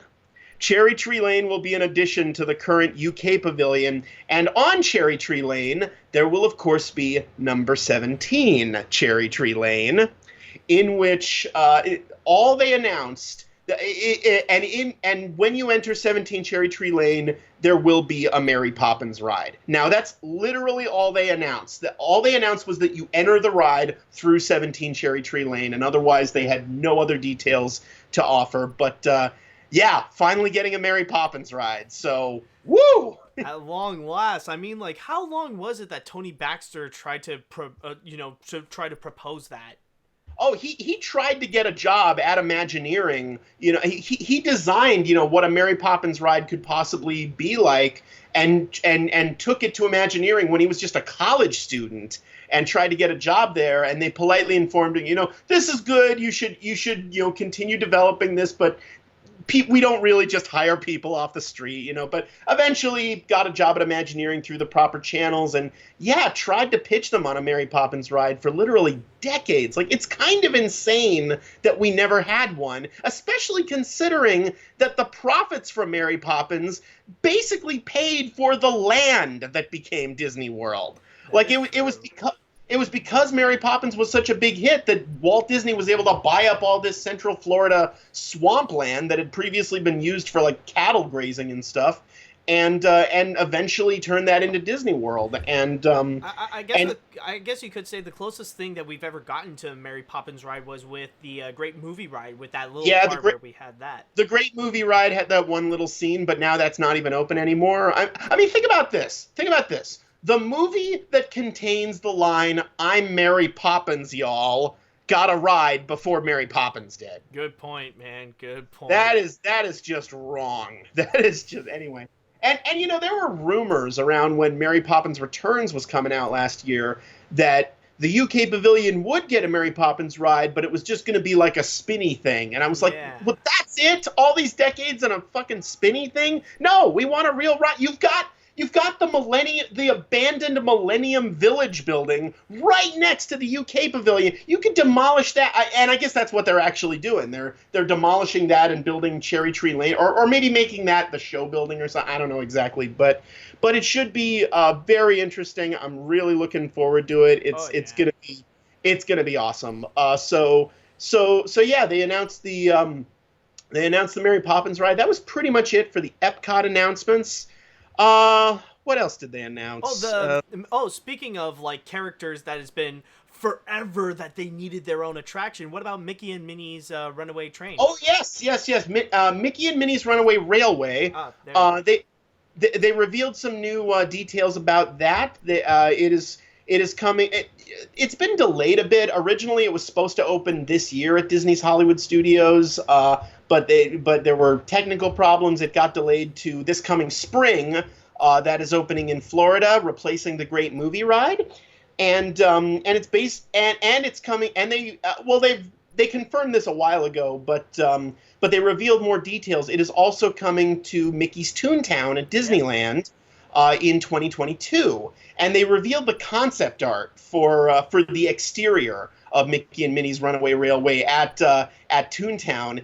You enter it through this movie theater with this big, huge marquee called the El Capitan, which, if you know your Disney history, like the El Capitan is a real movie theater on Hollywood Boulevard in LA that is owned by Disney. Like, they have a lot of premieres there. It's an old, like, historic movie theater where they only show Disney movies. But so the El Capitan, obviously, at Toontown, where you enter it, and Mickey and Minnie are about to show you their brand new short, but then something goes horribly wrong, and you jump into the cartoon, and it's this amazing cartoon universe. It should be a lot of fun. I'm looking forward to that one as well.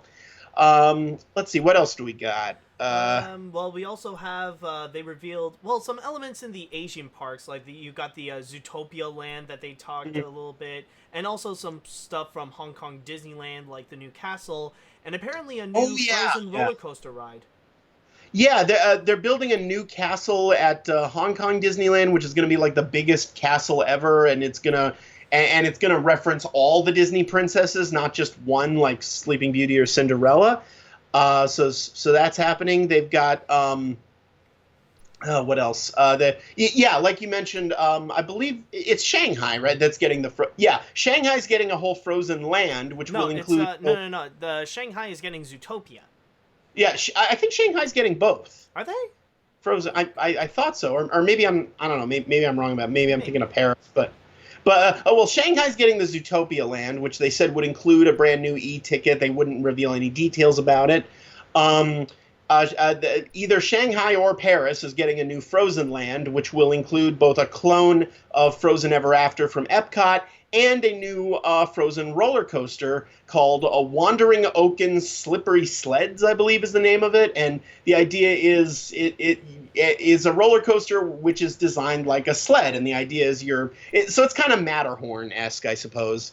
And it sounds a bit like a Frozen-themed Seven Dwarfs Mine Train. Would that be accurate to say? Pretty much, yeah.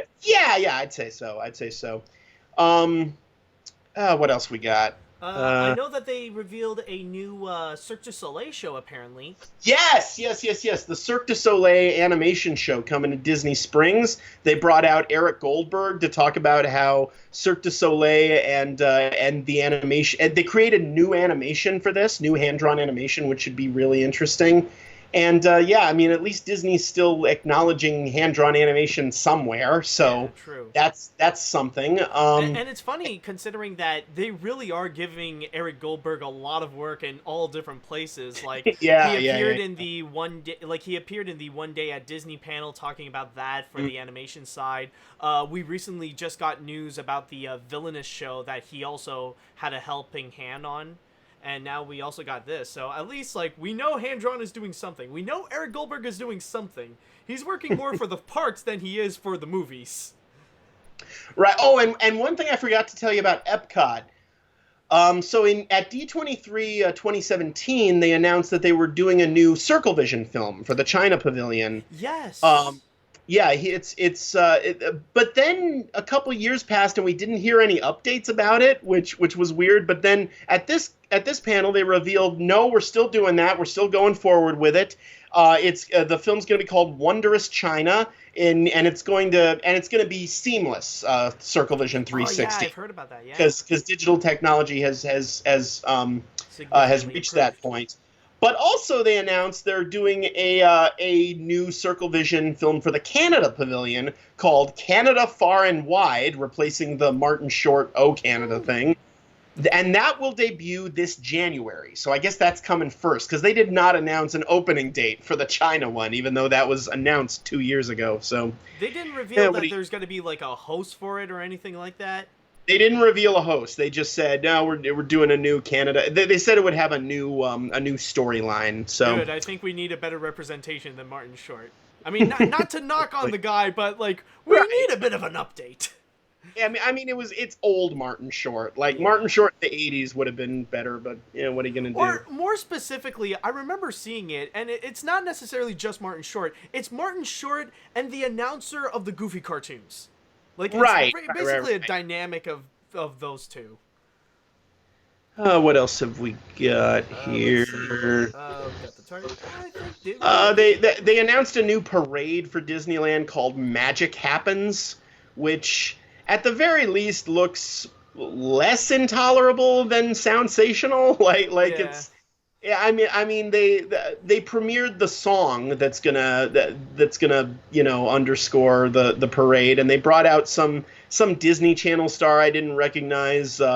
He was basically dressed up as Prince, and he was doing like a song which sounded like maybe a 10% funkier song from High School Musical, basically. But I mean, it's not terrible, but I'm sure I'll get sick of it, at the times when the parade is going and I'm just trying to leave the park. So. Yeah. Oh, and there is also another thing that they revealed about Epcot is regarding the nighttime spectaculars. Did you get more info on that? At long last, Dan Harmon gets his own Epcot attraction. No, they played.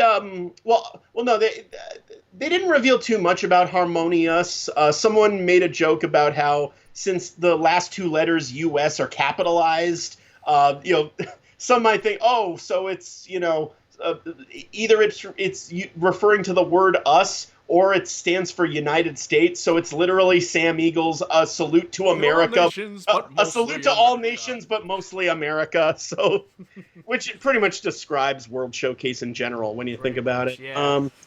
I talked about that. But then, let's talk. I'm sure there might be some people that would be very interested about your thoughts. Let's discuss about Disney Genie.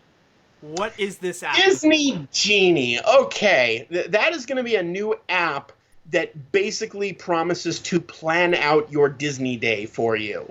It can make fast passes directly from the app. It can make reservations. It can cancel things. It can move things around. It's basically promising to do all the thinking for you when you're at a Disney park, which I don't know. It basically promises to do all the stuff that my brain can't stop itself from doing whenever I'm at a park. I'm the guy who's like, okay, first we'll do this, and then we'll do this, and then it'll be time for this show, and then our fast passes will be valid, and then we'll get a fast pass for this, and then we can, I'm always, thinking 6 steps ahead and doing all that, rejiggering in my brain. And the Disney Genies reduces all that down to an algorithm. And algorithms always get things exactly right. Oh, God. Yeah. I mean, you realize, if there's ever a conflict between what's best for the guest and what's best for Disney, the app is always going to revert to what's best for Disney. It's always going to recommend what's best for Disney. That's the problem with every algorithm that is designed by a huge company, is it's designed to benefit that company, not necessarily to make the world a better place or, keep kids from becoming Nazis or whatever. Not that I have an axe to grind or anything, but as YouTubers, we all know very well about the problems of algorithms. Oh, yeah. Yeah, I fully expect that to be a disaster in some way, shape, or form. Either it's not going to work, or even worse, it's going to work too well. Yeah, either way. But I wouldn't be surprised if there are going to be people who are going to immediately use it. But we'll see how that thing will go. Yeah, people just want to, and I get it. You're at a Disney park, you just want to turn off your brain and let a machine do the thinking for you. That's fine. I just severely disagree that it's automatically going to lead to a better experience. Yeah. I'm sure once you learn how to use it effectively, it'll lead to a better experience, but that's going to be a hell of a learning curve. So. Oh yeah. What else do we have? I mean, we got one hotel, the Lakeside Lodge. Right, which, it just looks like a hotel to me. Yeah, new hotel, and other than that, I think we've pretty much covered everything. That's pretty much all the... Go on. They're reverting to Epcot's old 80s logo, which should be interesting. They're basically trying to, cash in on Epcot nostalgia at this point, and trying to say, oh, the new Epcot will be, it'll bring back the ideals from the original Epcot, even though the original Epcot never had the ideals of the original Epcot that Walt Disney envisioned. But, what are you going to do? Oh, you're going back to the original Epcot? Where can I buy my apartment? You know what? Exactly. You know what I think Epcot desperately needs? And this comes from Walt Disney's original plans. This is something he always envisioned as being part of Epcot. And yeah, it would be expensive to build. I'm not saying it would be cheap. It would be expensive. It would be a hell of a hassle to actually get it up and running. But I do also think it would be worth it. The People Mover. Bring the People Mover to Epcot, because that's what it was originally, devised for. They put it in Disneyland and Tomorrowland so they could test it out to eventually put it in Epcot.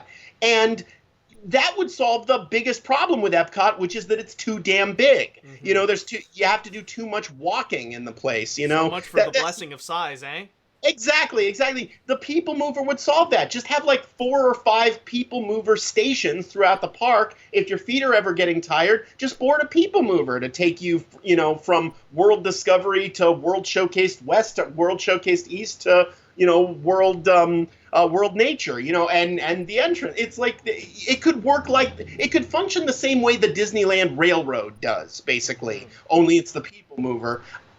I feel like that is such a no-brainer that has somehow eluded them for the last 37 years.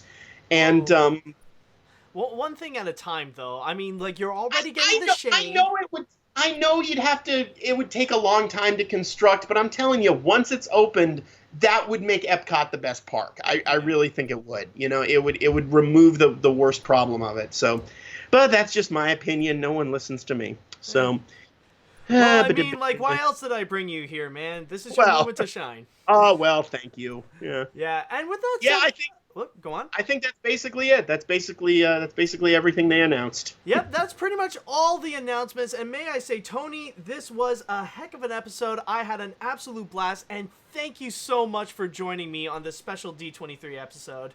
And no problem. Yes, So- and also, I'm sure there might be some people listening to this and might be curious about you, and if they want to know a little more about you and watch some of your stuff. So if we want to know more of you, where can we find you on the internet? You can find me on the internet at youtube.com/Tony Goldmark. That's where all my videos are. I have so far released 3 seasons of my my signature show, Some Jerk with a Camera, where I humorously review and talk about the Disney theme parks and their various assorted paraphernalia.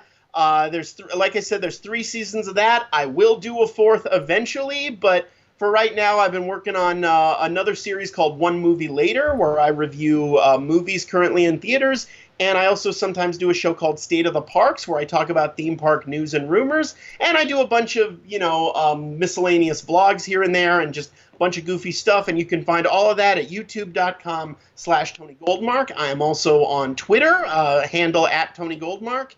And I also have a Facebook group called Some Jerk with a Fan Club, which you can find just, I guess, by searching Some Jerk with a Fan Club on Facebook. So that's all your Tony Goldmark needs. More Tony Goldmark than even I want in my life. So have fun. Oh, and I almost forgot about the chat wall, about some of their thoughts as well about the Disney park Oh, yeah, news. of course. Oh, my God. Yeah. I almost forgot about that. I sincerely apologize, everybody. So let me see here.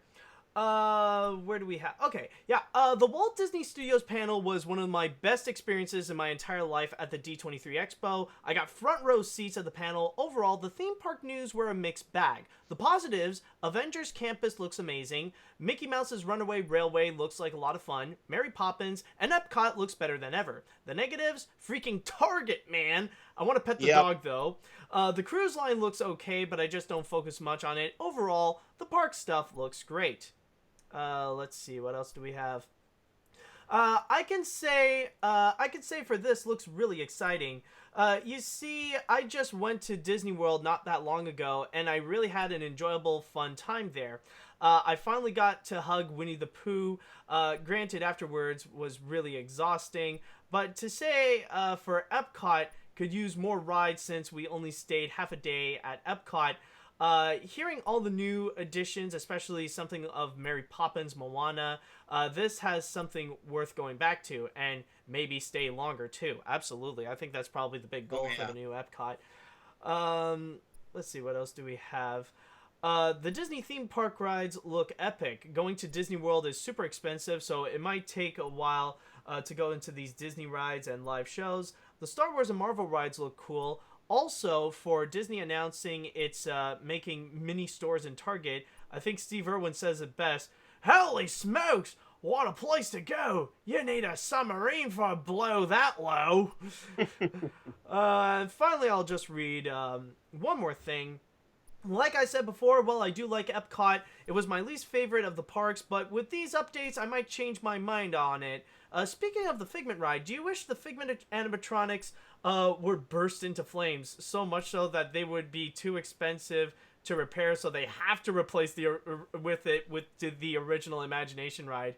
I mean, so the Tiki Room, basically, because that's what happened with the Enchanted Tiki Room in Florida. Is they turned it into Enchanted Tiki Room under new management with Iago and Zazu, and then there was a fire, and they were just like, well, no one likes this anyway, so let's just bring back the original. Yeah, the person was about to mention that. I mean, it happened with Iago and the Enchanted Tiki Room under new management. So that could be an option. You never know. Yeah, just that could turn into the verb for committing arson to, theme park improvements through arson. That's basically hell of a hobby. Let's Tiki Room this son of a bitch, Oh, yeah. And I think with that said, we could pretty much conclude this episode. So thank you all so much for watching, and thank you so much for listening. Thank you so much for joining me, Tony. We end with an endorsement for arson. Yay! Pretty much. Yay! YouTube.com/Tony Goldmark. And with all that said and done, thank you guys so much for listening and watching, and until next time, see you later, dudes!